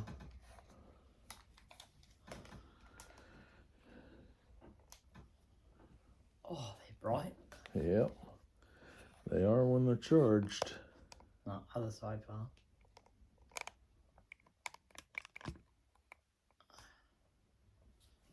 Oh. Hang on, guys. I'm gonna have to fix it. Hang on. Stop. It dropped it down a bit and it moved it over. Oh, these cameras are... I've got to get a better stand. I really do. That's good enough. Leave it there. Oh, whose is this? Klaus. Oh, he's going to be thrilled. Should I ask? He got a skunk. A skunk? Why would he be thrilled about a skunk? Because they're cute. I had a skunk when I was a kid. My grandfather cut his little stink gland out. Stink And gland. he popped it out, chopped it off. And he was fine. And there he goes, he got a little skunk. So that's Klaus. Alright. So bring me out. Well, let's do Summer next. Alright. And then we can see if she's going to be swapping or not. Depending on what she gets. But yeah, guys, I mean, it's been a funny week. You know, kind of up and down, and then they put me on a new pain medication to help with pain and to stop a lot of the burning from the nerve damage, and it makes you sleep a lot, and it makes you nauseated. That summer. Yep. Be right back. And it makes you sort of very nauseated stuff. So I've been treating that with ginger. Good old fashioned, you know, either ginger tea is good for nausea, or just a ginger biscuit, or a ginger cookie, as you would call it. And just have that with a cup of tea. Instantly settles down your nausea. Brilliant for morning sickness. I did it with all my kids, and it helped a lot. And someone also got a meerkat, same as Bubby here. So we'll give this to Wyatt so that these two are the same, and they've both got a meerkat. And he can go give the bunny to Summer. And then that way, you'd love to get into that chocolate, wouldn't you? Here, can you give this to Wyatt? And then these two can be the same. Because you've got a meerkat. And then you give the bunny to Summer. And then bring me out the next one. So, yes. I mean, sorry this video is getting a bit boring. Okay, Quickly get the next one. Take the rabbit into her. where is it? You gave it to Wyatt. Oh. Okay. You're boring your constituents, honey. Huh? I'm running out of conversation and we're boring our constituents. So speed it up. I don't do it just so fast. Pa doesn't do anything fast. Everything's at snail pace. Slow and steady wins the race, he says. So I'll keep these. I love these. These are great if I'm sending something, especially overseas. This is winter. And these are great for packing. Okay, Miss Winter got, drum roll please. I couldn't believe that these were banned in America. I don't know if they still are, but I watched the show last night that said that they were banned. And I'm like, Well, why? because they're You know, like if liquids. kids are choking on these parts, well then be a parent and know what age group to buy these for. Right. You know, don't give them to kids that will swallow things, you know. They're not technically meant for this age group. I mean, she's a doll, so it doesn't matter. Alright, she might want to swap with Charlie. Because this is a crocodile. She's not going to be impressed about a crocodile. Go get me Charlie's before we give her this. Just tell her I'm still doing hers. Because she got a crocodile and she won't be impressed. Little alligator, crocodile, whatever. But Charlie would love that. But, yeah, I mean, that's just my opinion on it, really. I mean, some things were taken off the shelves and banned because fair enough, they're dangerous. But some things are just common sense. If you're a parent, you're not going to give one of these to a child, in my opinion, under the age of at least. I wouldn't give these to a child any younger than 4, really, in real life. You know, because 3 and under are going to put them in their mouth. A 4-year-old would know better not to. You know, and I think that's what a lot of it comes down to, just common sense. Yeah. You know, be a proper a parent and be aware of, you know, what you're giving your kid. And is your child someone who puts things in their mouth? I mean, I know a lot of people say all children do, some don't. My daughter Michelle never did, but her twin brother did. You know, it just all depends.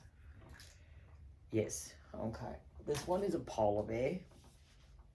So you can give Charlie the shark, crocodile, and we'll give Winter the polar bear. She'll be a lot more happier with that.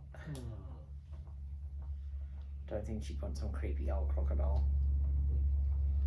She's too girly for that.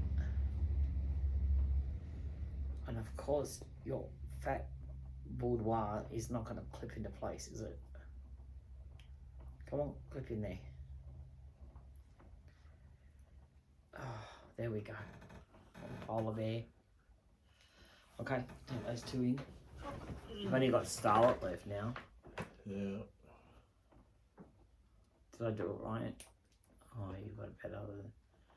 Okay, cool. Okay. Yeah. Look at all this chocolate cup. And he's got probably that again from the last lot we did. And I've got this container. It's like yay big by yay high that they put all their Kinder toys in. And we keep doing that until it's full. And then when it's full, then we give it away to a child that likes that sort of stuff. You know, we always find a child that's, you know, around about 8 or so. And we give them the whole, pour them into a bag and go Merry Christmas. And they usually love it. And finally, Miss Starlet. Oh, the princess is last. You know, it's sad. She comes last on a lot of things we do, and yet she was our number one. Wasn't she? I mean, in life, you know, she came first with everything. She was Daddy's favourite, you know. She couldn't do no damn wrong. If I said no, he said yes. She was that kind of a child. All these things are so disgusting, Pa. I don't even like cracking them open because they're just bleh. I feel bleh. Just not a sweet person. Don't like sweet stuff. Oh my goodness, another meerkat. Oh shit. So that's 3 meerkats. The other night we got 3 penguins. This time we got 3 meerkats. So there's another little meerkat. She'll be happy with that though. Okay. Alright, and then Pa's got himself a little bag of goodies here that he'll munch away on later. I don't know how he eats this stuff. I mean, I know a lot of people like chocolate. I'm just, you know, I have to be in the mood and then it'll be very minimal. You know, very minimal. Like, I'll show you. There you go. And see. I get these occasionally. They're Cadbury's Dairy Milk Fairy Friends. It's just plain chocolate basically. That's all it is, nothing else, just plain chocolate. They're very thin. And that's it. That's about, I'll have that and then I'm done. I feel sick after that. Here. Enjoy. Well, I'm not going to eat them now. No, but I enjoy for later. But that's about as much as I'll have one of them and that's it. I'm done. I'm good. You know? I mean, don't I? Don't have a sweet tooth, do I? No. I'd rather eat, like, if I'm going to have something sweet, it'll be natural, like fruit. I'd rather eat actual fruit, you know, get an orange or cut up some apple. That's about as sweet as I like to go. I don't like anything with sugar and chocolate and all that stuff. Nah. But anyway, guys, I guess we'll have to end there because we're done. Done the Kinders.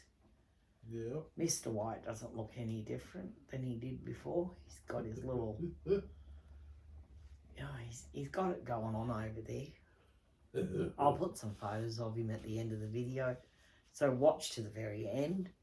Don't forget to give it a like, subscribe. If you are new here and you enjoy our content and want to see more, make sure you check the notification button because they do turn that off. And in some cases, they will unsubscribe you. So you need to go back and resubscribe. So just be aware of that. If you can, share with your dolly friends to get this channel to grow. It's usually not this boring, is it? Not usually, no. No, but we sometimes struggle for content because, like I said, health slows us down. You know, the car's off the road, so we can't go anywhere. And even if we could, there's nowhere to go. There's nothing around here we could show you that would be anything but a bare field of dead grass. Yeah. Maybe a few scattered cows and the odd dead kangaroo on the side of the road. I mean, there's nothing else around, is there? No. I mean, even if we go into the big main town, which is a couple of hours away, it's called Dubbo,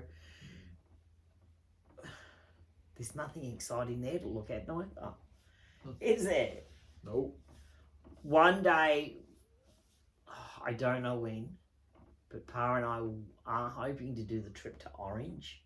Yeah. Now that could be exciting. I want to do that trip with our new boy, Zenith. Yeah. And Wyatt. So I'll take the two boys that day, an 8-month-old and a 2-year-old. That would be a nice day out. Yeah. And Pa and I are thinking about doing a trip down to Orange. We would stay the night because it's a big trip.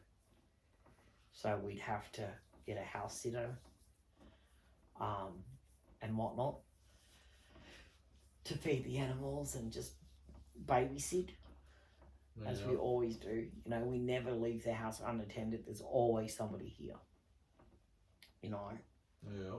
So, yes. And we do have baseball bats.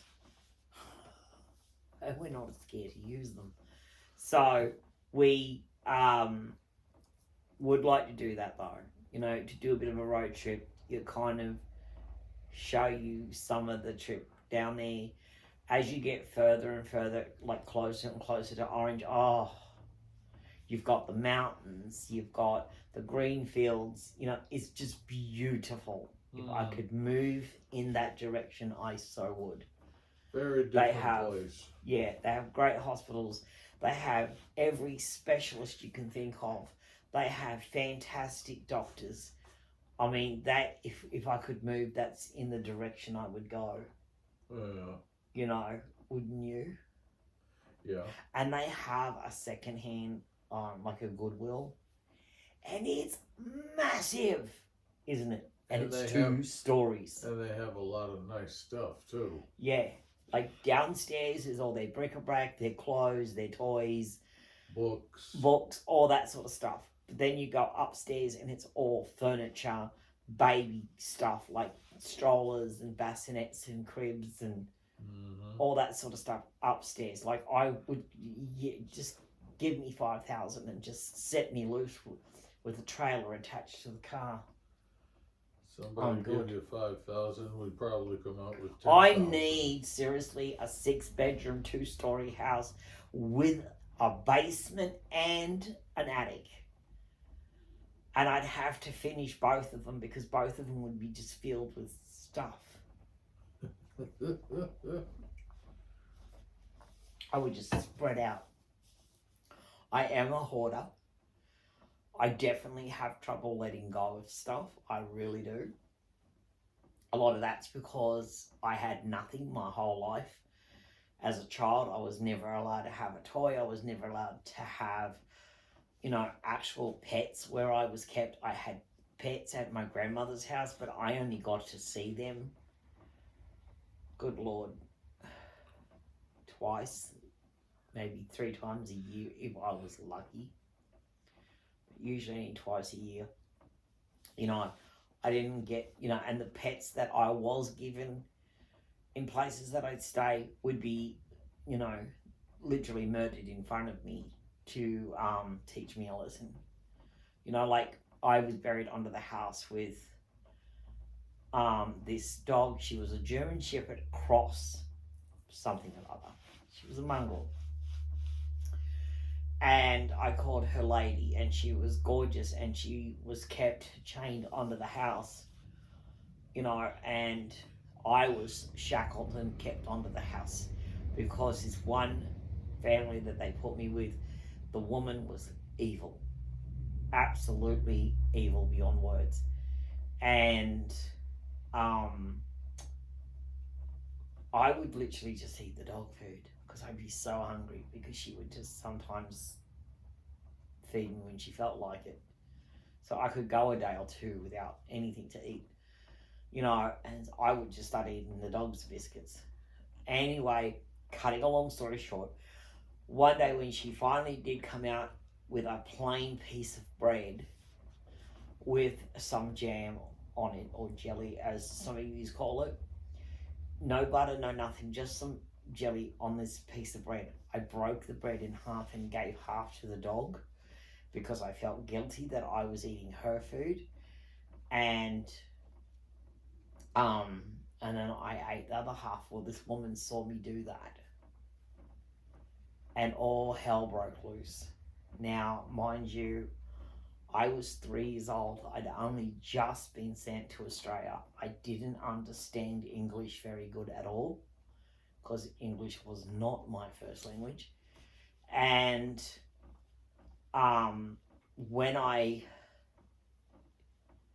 got this shock that she'd come over and she's yelling and screaming and carrying on and saying things like now I remember she was saying something along the lines of, you know, you're wasting good food on the dog. Well, then you obviously don't need it, whatever.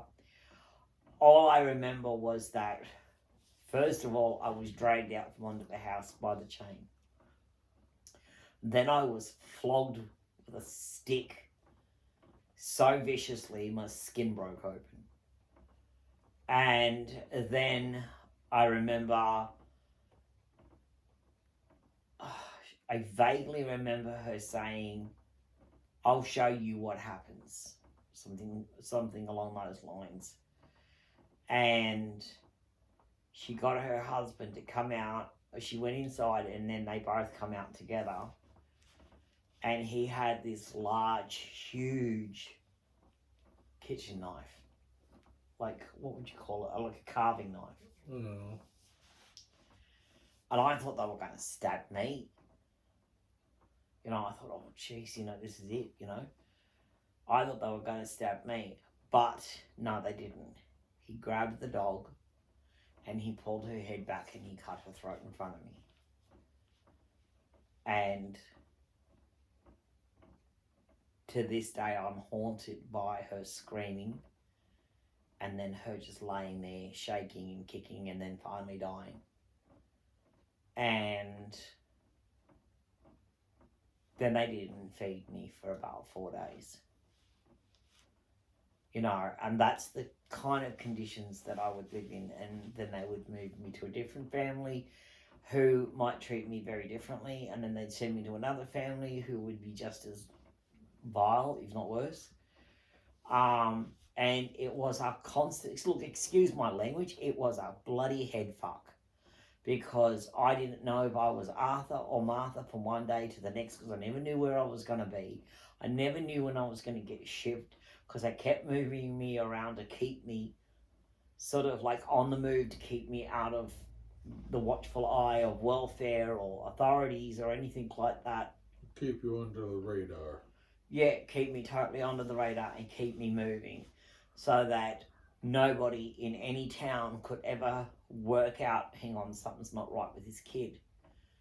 You know, and I used to try and tell people, you know, I used to try and write notes and leave them in people's fences, you know, so as they come home.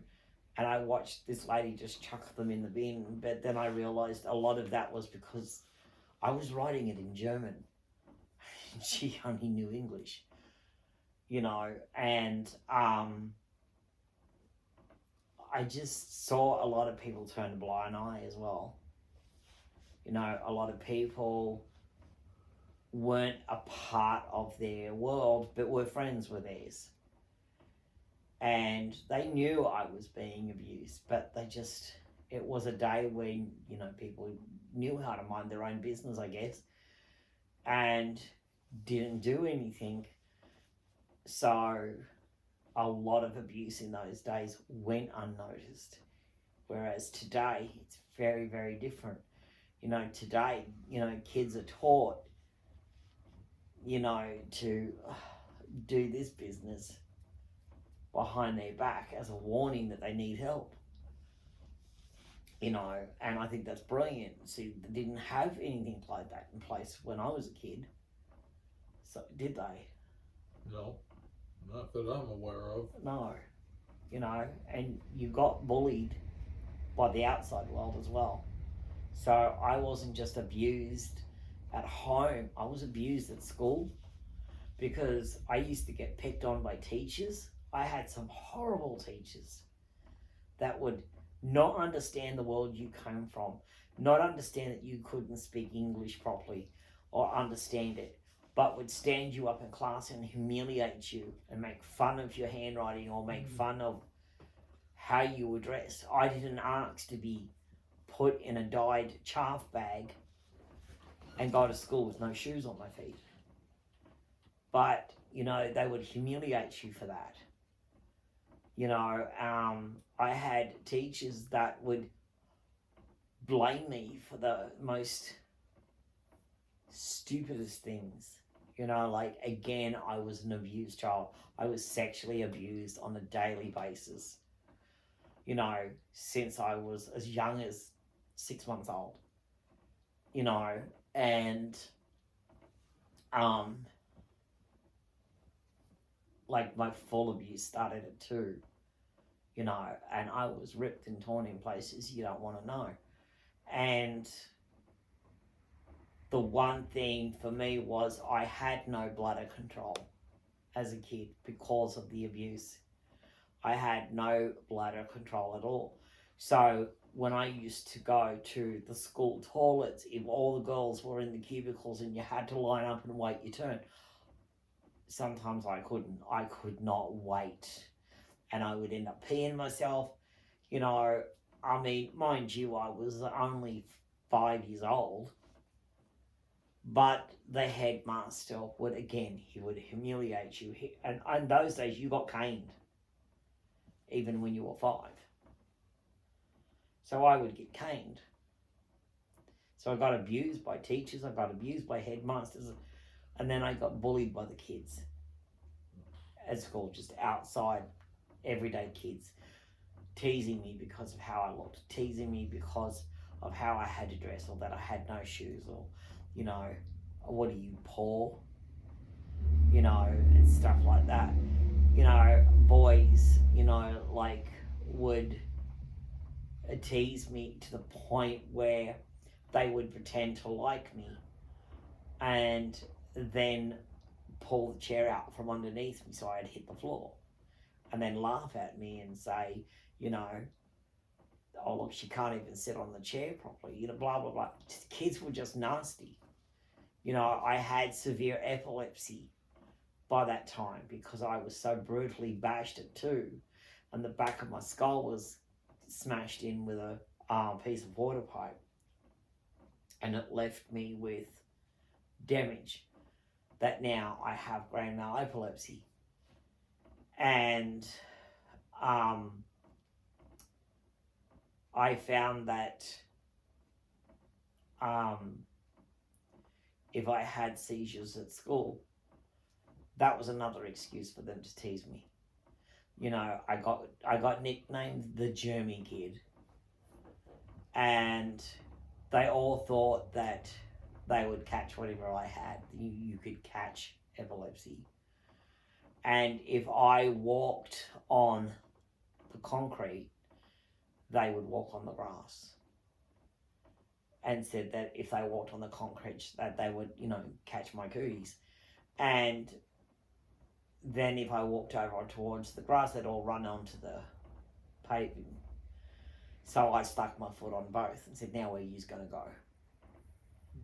And they scattered. So I learned to grow up as I grew up because of the bullying and the bashings at home and being moved around all the time and being abused. I just learned to be extremely angry. I hated the world and I hated everything in it. And I got very rebellious by the time I got to high school, didn't I? Yeah. In Heidelberg, Germany. That's where, you know, me and Pa caught up again. Didn't like him then. Didn't like you at all, did I? Nope. No. He was a floozy. And, but yeah, I didn't like the cheerleaders. Me and them did not mix. All cheerleaders are snobbish. Yeah, oh, well, they just get in your face and, you know, and they go, oh, look, you know, because I was very gothic back then, you know, I don't know, I just lived in my own dark world, I think. So I was very, very gothic back then, and I, you know, they used to go, oh, look, it's, you know, Count Dracula's daughter, you know, isn't it a bit early for you to be out? Isn't the sun burning you? And they'd get right in my face, and I would give them a warning, get out of my face. And then they'd get closer and say, oh, I'm so scared. What are you going to do about it? Bite me? And I used to grab them by the ears and I'd crack my head against theirs, knock them out cold or break a nose, one or the other. So then I'd beat the shit out of her. And then I'd look at her little minions and go, who's next? That was just a warm-up. So they learned to stay away. Because the one thing I did learn growing up was how to be a dirty street fighter.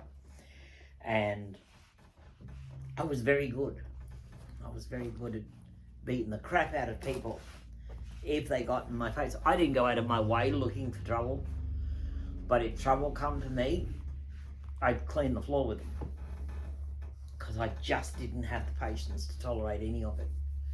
But that was the problem that I had growing up, was that, you know, it wasn't just the world I was in that was abusing me. The outside world was as well, because they didn't understand my world, what I was going through. I bet they never even tried to take the time to understand. No. And they would just pick on you. I mean, children, I feel, school children are more nastier than nasty adults. Yeah. You know? And look, my honest opinion is, this is a point here, you know, to this story, is that it doesn't take any energy at all to be nice. It takes a hell of a lot of energy to be nasty. So save your energy and learn to be nice. Because you don't know, excuse me, I've got gas from that Coke. You don't know somebody else's story. You don't know what's going on in their world. Nope. And a snarly comment from you might be all it takes. It's going to push someone over the edge to either A, do something to themselves, you know, that's going to affect their family, or B, they're going to climb a water tower and take out members of your family. You know, because I've seen it happen, haven't we? Yeah. We have seen it happen where people have just gotten pushed and pushed and pushed and pushed, and then they go on a killing spree. Everybody has their breaking. A lot of these school shootings are based on kids that have had abusive lives at home, copped crap at school, and they've just snapped. And then they've gone on a killing spree. And every time I see it, I'm thinking, you know, the innocent didn't deserve to die. But the guy that did the shooting probably didn't deserve to have his life turned upside down because somebody's children are nasty. You know, and that's what I'm saying. If you are a mother or a father and you have children then you're their role model. So if you're a nasty person, your children are going to be too, because they're learning from you, because they're watching and they're learning. Yeah. You know what I mean? And that's why I say, you know, put some decent citizens out there in the real world. Don't put garbage out there, because the world doesn't need it. I mean, the price of living, you know, it's increasing the crime rate, because more and more people are committing. Like down the road here, some guy's house was broken into. The guy just casually walked out with his TV, you know, and it was 2 doors down from the police station. How brazen is that? Yeah. You know, like, they don't care anymore. Criminals don't care. But these criminals are raised by criminals. Mm-hmm. You know, because they're learning this shit from somewhere. Yeah. You know? And it's just sad. You know, I mean, you're a role model for your kids. Be a good one. You know, and don't judge people. Don't jump online and, you know, go off at somebody because you don't like their doll or you don't like their content. If you don't like their content, then just don't watch it. Easily solved. You know, don't unsubscribe and move along. You know, it is so much easier just to go, not for me, and walk away. Yeah. But don't jump online and start telling people, you know, oh, you're an idiot, you know, you're this, you're that, you know, blah, blah, blah. I've seen some horrendous shit done to me, but I've seen some horrendous shit done to other people. You know, there was a lady that had mental retardation, and she was breastfeeding a doll, or pretending to. And I saw this woman, this African American woman, literally do this 2-hour video rant, literally calling her a slut, a pedophile, all these other derogative things. And I said, you can't talk to her like that. She's mentally challenged. She doesn't realize it's wrong. She's role playing.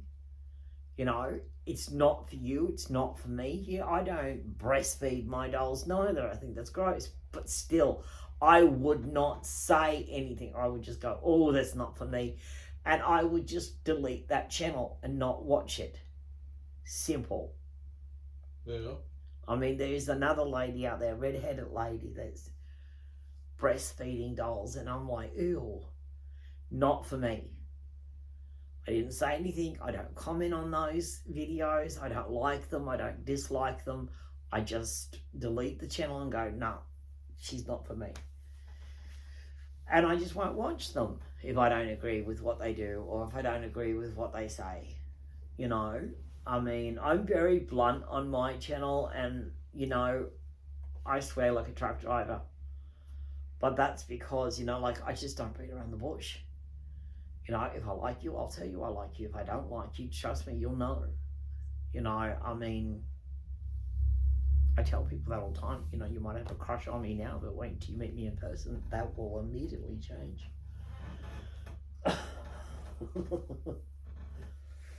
So, but that's only because, you know, like, I will call it as I see it. You know, I mean, my friend Penguin knows too well, doesn't she? Mm-hmm. What I'm like. You know, I'm kicking her ass all the time. She needs to eat better. She needs to get up and move around more. So I'm always kicking her ass about, you know, where's the veggies? You know, where's the veggies on the plate, love? You know, stuff like that. So, but, you know, like, I don't do it to pick at people. I do it because I'm trying to help them move. You know, she's got a very abusive husband. You know, and I'm just helping her find the strength and to find the voice to tell him where to go jack off. You know, pack his bags and get out. I don't know what she's waiting for. I don't know either. I don't know what she's waiting for. I mean, she's got her sons that could back her up, and I think that it's time to say bye-bye. You know, he's nasty. He clearly doesn't care about her. No. He's only using her for whatever money he can get. He's a gambler. And I don't like to see anybody in that kind of situation. And I know, you know, her home could get fixed up so much nicer if he wasn't there. You know, she'd be able to have her babies out because he threatens to destroy them and burn them and all of this. So she's got to pack them away. You know, she's not allowed to buy anything. I mean, she's so controlled. It's ridiculous. And if she lived closer, I would personally rock up there and kick his ass myself. And I'd throw him out the freaking door. I wouldn't hesitate. You know, I mean, the guy is an absolute loser. He really is. And she'll be on camera and we'll be talking with each other and he'll just come in the room and start abusing her.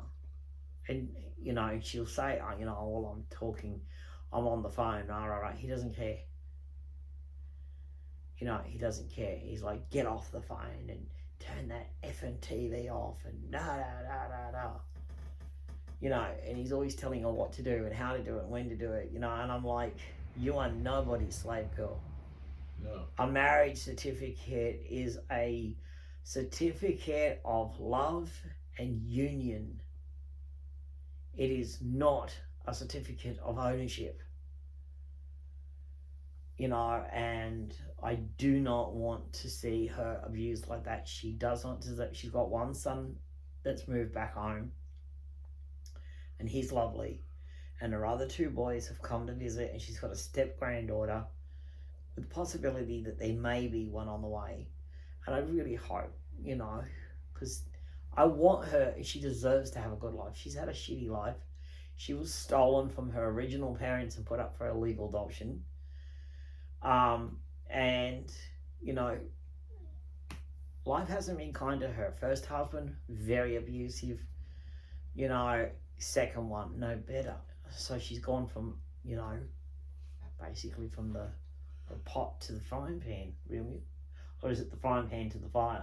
Frying pan to the fire. Yeah, so that's where she's gone. And, you know, Bettina, if you're watching this, darling, I love you. But, you know, get your shit together. Yeah, but darling, and just chuck him.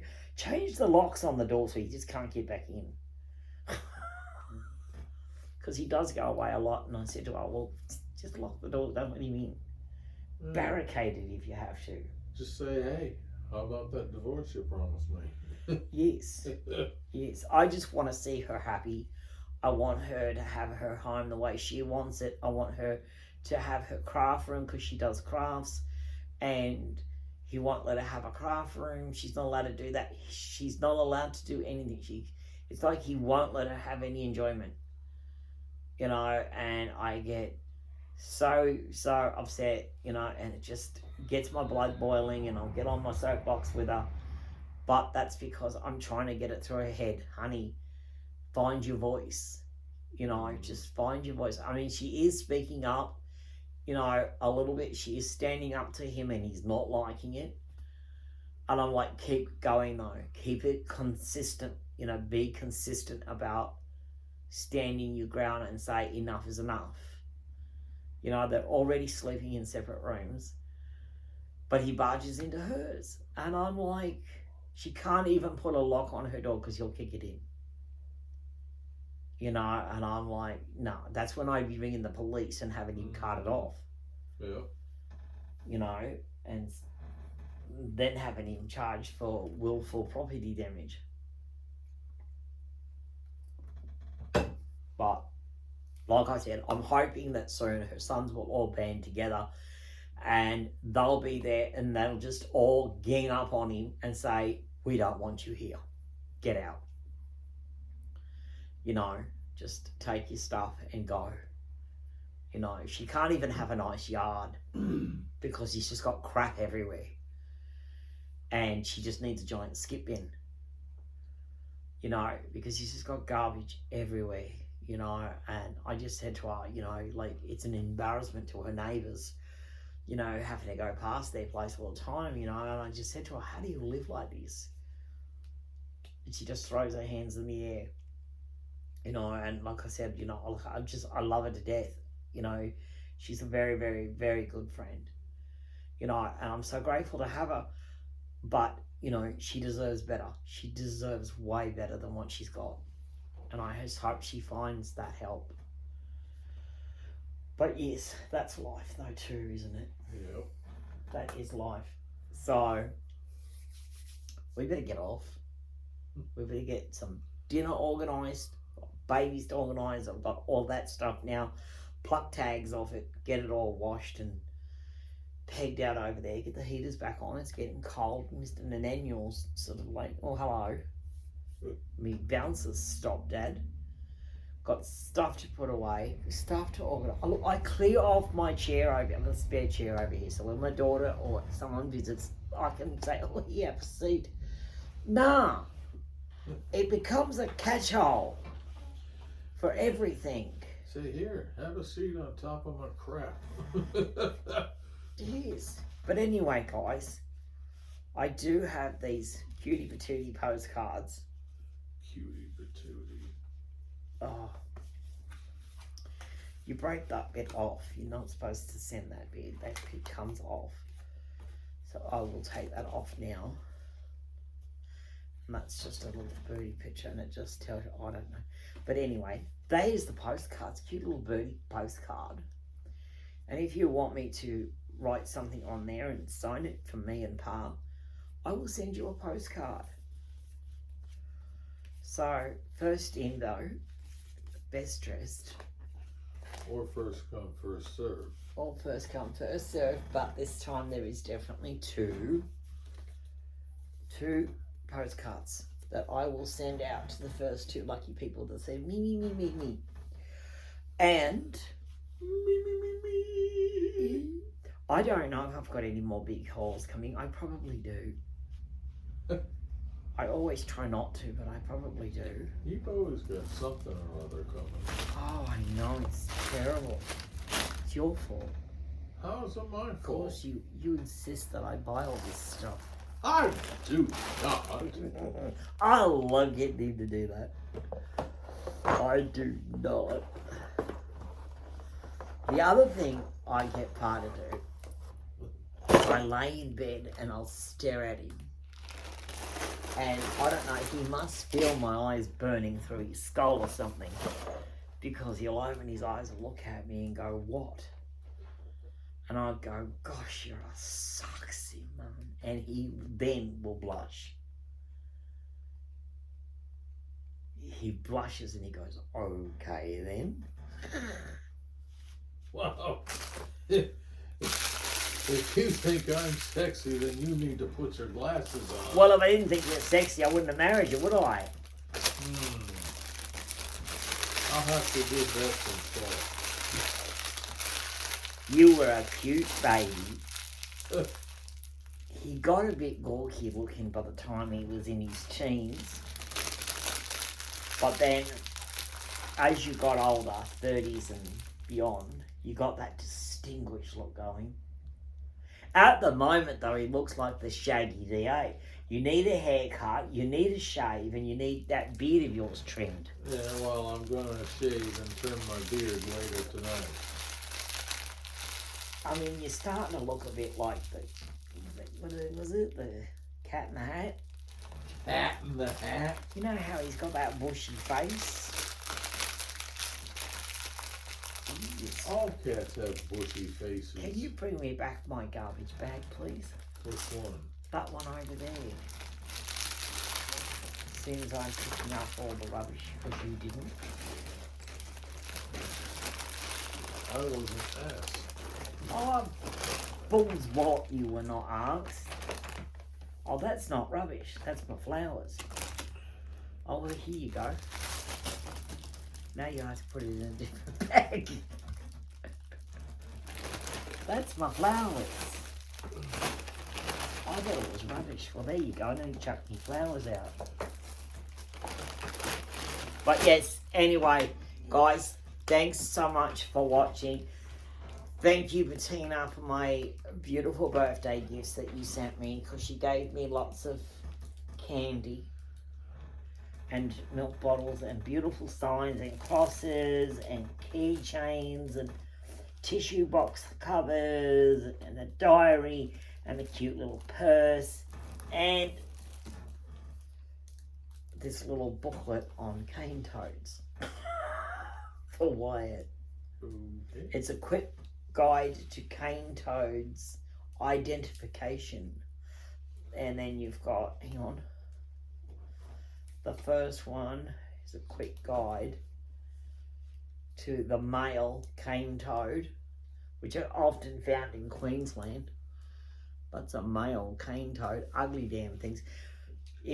Apparently they're poisonous and some crazy people will lick their backs to get stoned. I'm not picking up no frog and licking it, thank you very much. What? Yes, they do. Some crazy people will pick up a cane toad and they'll lick its back and get stoned. Yeah. That's the female. I'm not even gonna ask. I used to put Dettol, which is like a disinfectant, put on wounds and stuff. 1 cap of that into a spray bottle of water and you squirt them and that's it. In the morning they're crusty as. Kills them straight away. Because they were a real vermin in Queensland. Well, they were where I was. They kept getting into my shop. I had a takeaway store and they kept getting in there. And they're a mean, nasty looking thing. That's the cane toad eggs. Oh, this is so ugly. They were ugly. I mean, they'd get into my shop and that's the different stages of life. From a tadpole. I mean, Wyatt might think this is all froggies, you know. But nah, it's not my cup of tea. Not my cup of tea at all. Talking about tea, I like my cane toads like I like my tea. In a bag, underwater. Nasty things. I mean, that's what we used to do. I mean, they're horrible. They would get under the door, everything. I used to pay the local kids when they used to come to my shop because I had my cafe and then I had another shop that adjoined that and then I had another shop that adjoined that and I had the whole building plus the upstairs which had 6 bedrooms. Haunted as. But I used to pay the kids when they used to come to play the pool on the pool table or play the, you know, any of the pinball machines or the Space Invaders, all that kind of cool stuff, I used to say to the kids, you know, who wants to earn a free can of Coke? And then I'd hand them a golf stick. And the police station was right across the road and his house was right beside the police station. And they said, yeah, what have we got to do? I said, take this golf stick, go out there to those cane toads that are trying to hop into my store, and the first one that hits the cop's house gets a free can of Coke. His yard was full of cane toads. And he used to come over and say to me all the time, I enjoy your food, but can you please stop paying the kids to hit their cane toads into my yard? I've got splattered cane toads everywhere. I'm surprised he didn't try to arrest everyone. Nah, he was a really laid-back country cop. Loved him. Okay. I even named my hot dog after him because everything in my shop had a name. I had the Ghost Burger, we had the Cow Bar Burger, we had the Roadkill Burger, and then we had the Copper Dog. That was the hot what? dog. The Copper Dog. The copper dog. Well, every time he came over, he bought a hot dog, so we called it the Copper Dog. You know, and then we had an Attitude Shake. That was a vanilla milkshake with a raw egg in it. Yeah, the girls from the karate class used to always order that, and I said, oh, you want a milkshake with attitude, right? So that it became the Attitude Shake, and when people would say to me, well, what's a Roadkill Burger? And I used to just look at them and say, well, you kill it, we grill it.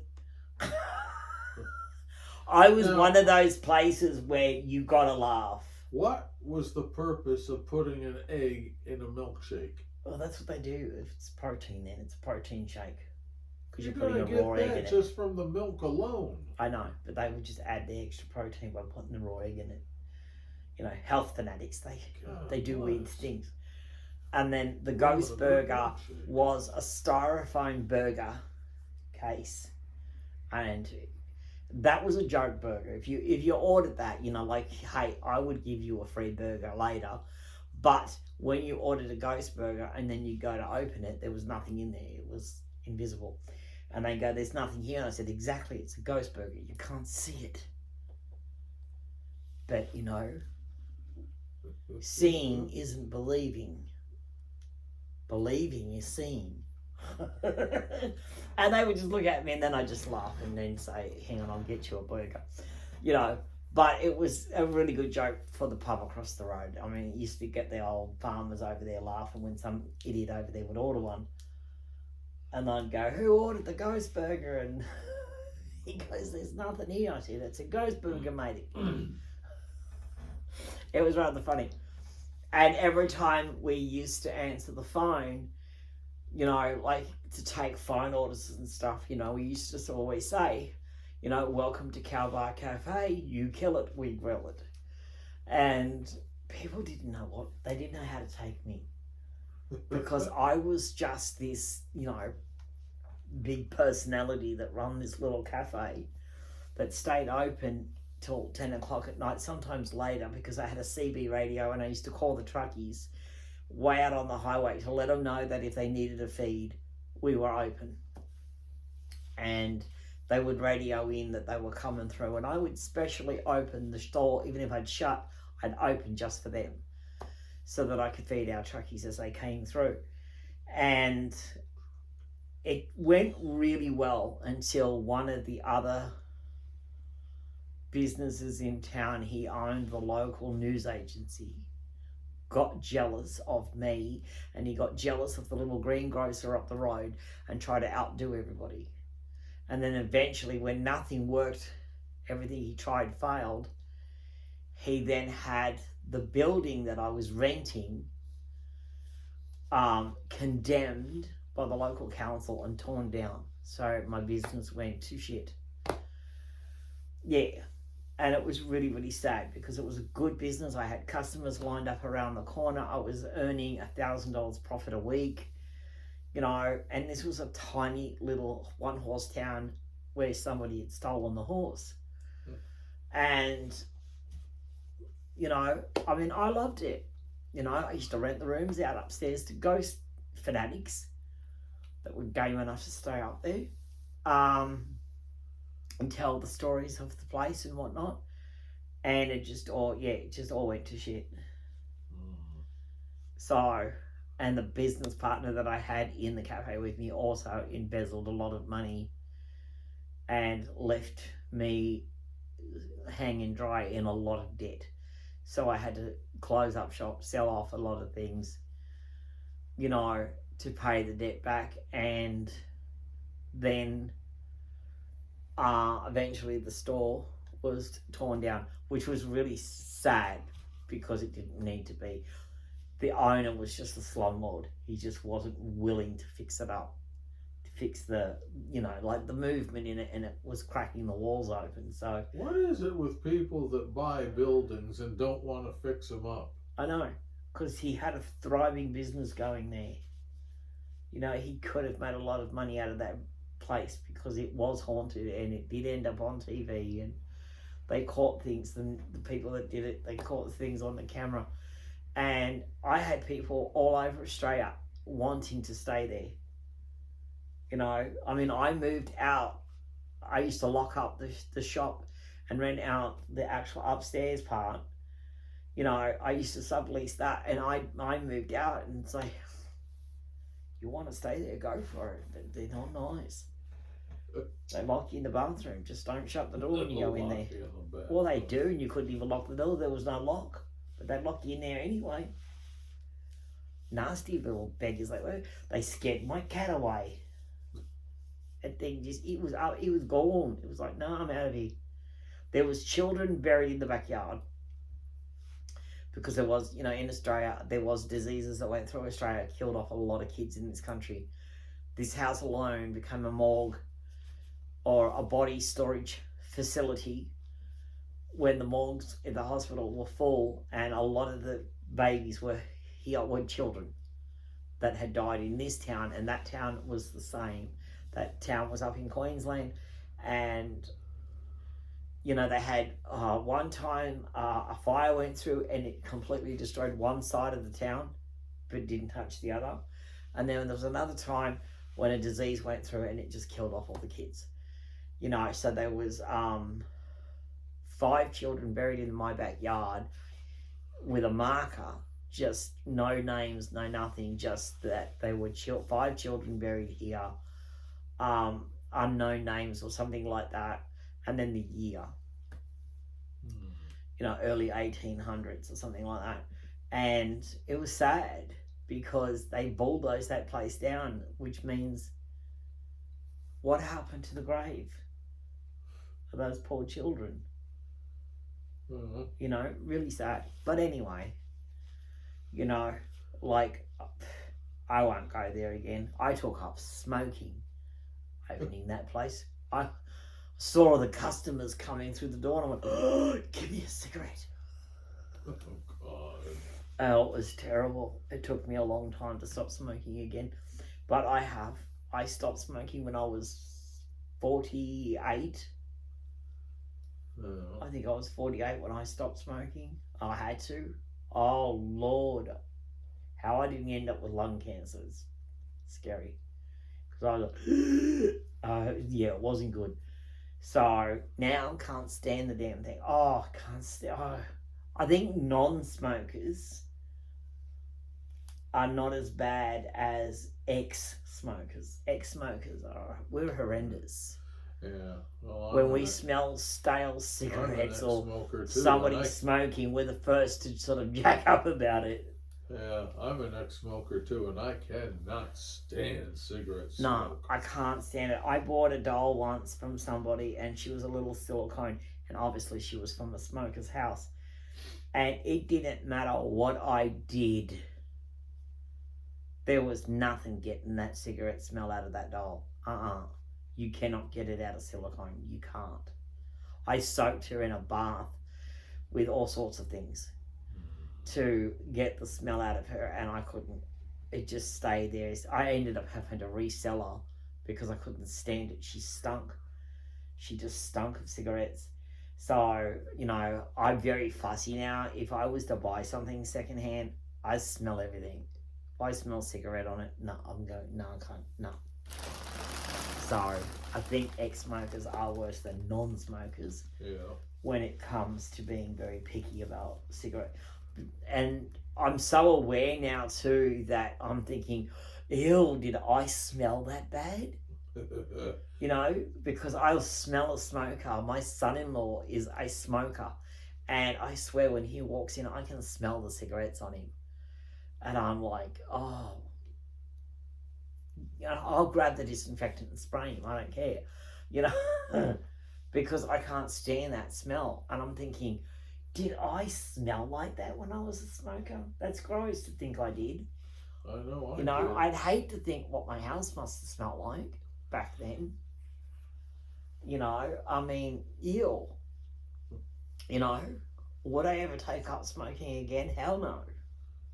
Cigarette smoke gets into everything. Yeah. Absolutely everything. You know, and it's not what it's cracked up to be. Most people start smoking because you're trying to be cool. Yeah. You know, you're at school like Pa. He started smoking because he was trying to keep up with his mates, you know. Yeah. Trying to be cool and all of that sort of stuff. And then I found out when I first took up smoking, it gave me kind of like a buzz. So I did it for that too. But after I got used to the cigarettes, that wore off. Oh, it does.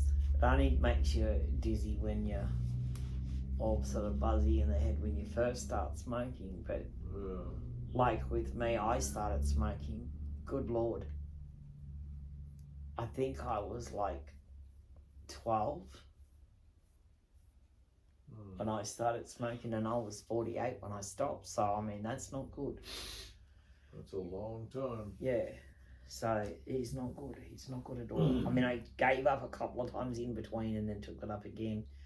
But all in all, it wasn't good, you know, and it's a hard habit to kick. You know, I went cold turkey every time. It's the only way. I would have my last cigarette before I'd go to bed. I'd clean my teeth. I'd gargle, get the taste out of my mouth, whatever. And as soon as I got up in the morning, I made sure I had no cigarettes in the house. They were destroyed, thrown down the toilet, flushed, whatever. I would make sure there was nothing. And then every time a craving hit, I'd stick a piece of hard candy in my mouth and suck on that and just get on with it. Craving only lasts for about 3 seconds. You know, most of the craving is in your head, you know, or it's habit forming. It's just needing to do something with your hands. You know, cold turkey is the best way. All of this Nicorette gum and patches and stuff, you know, like, seriously, nah, that's a wussy way. Eat some concrete, I say, and harden the fuck up. Just go cold turkey. I mean, you're over it in a week. You know, if you can get through that first week, you can keep going. I was over it in 2 weeks. The worst for me was over in a week. But then, you know, occasionally I would still get cravings, but I just ignore them. Anyway, I'm going to get off. I really need to go. I mean, I always say I'm going to go and then I keep chatting and find something else to talk about. So, and that's why you all end up getting bored to death at 2 hours and 37 minutes and 31 seconds. It is bye from me, my Silicone. It's bye from me, Pa Silicone. And we'll catch you on the next one. Bye. Bye, everybody.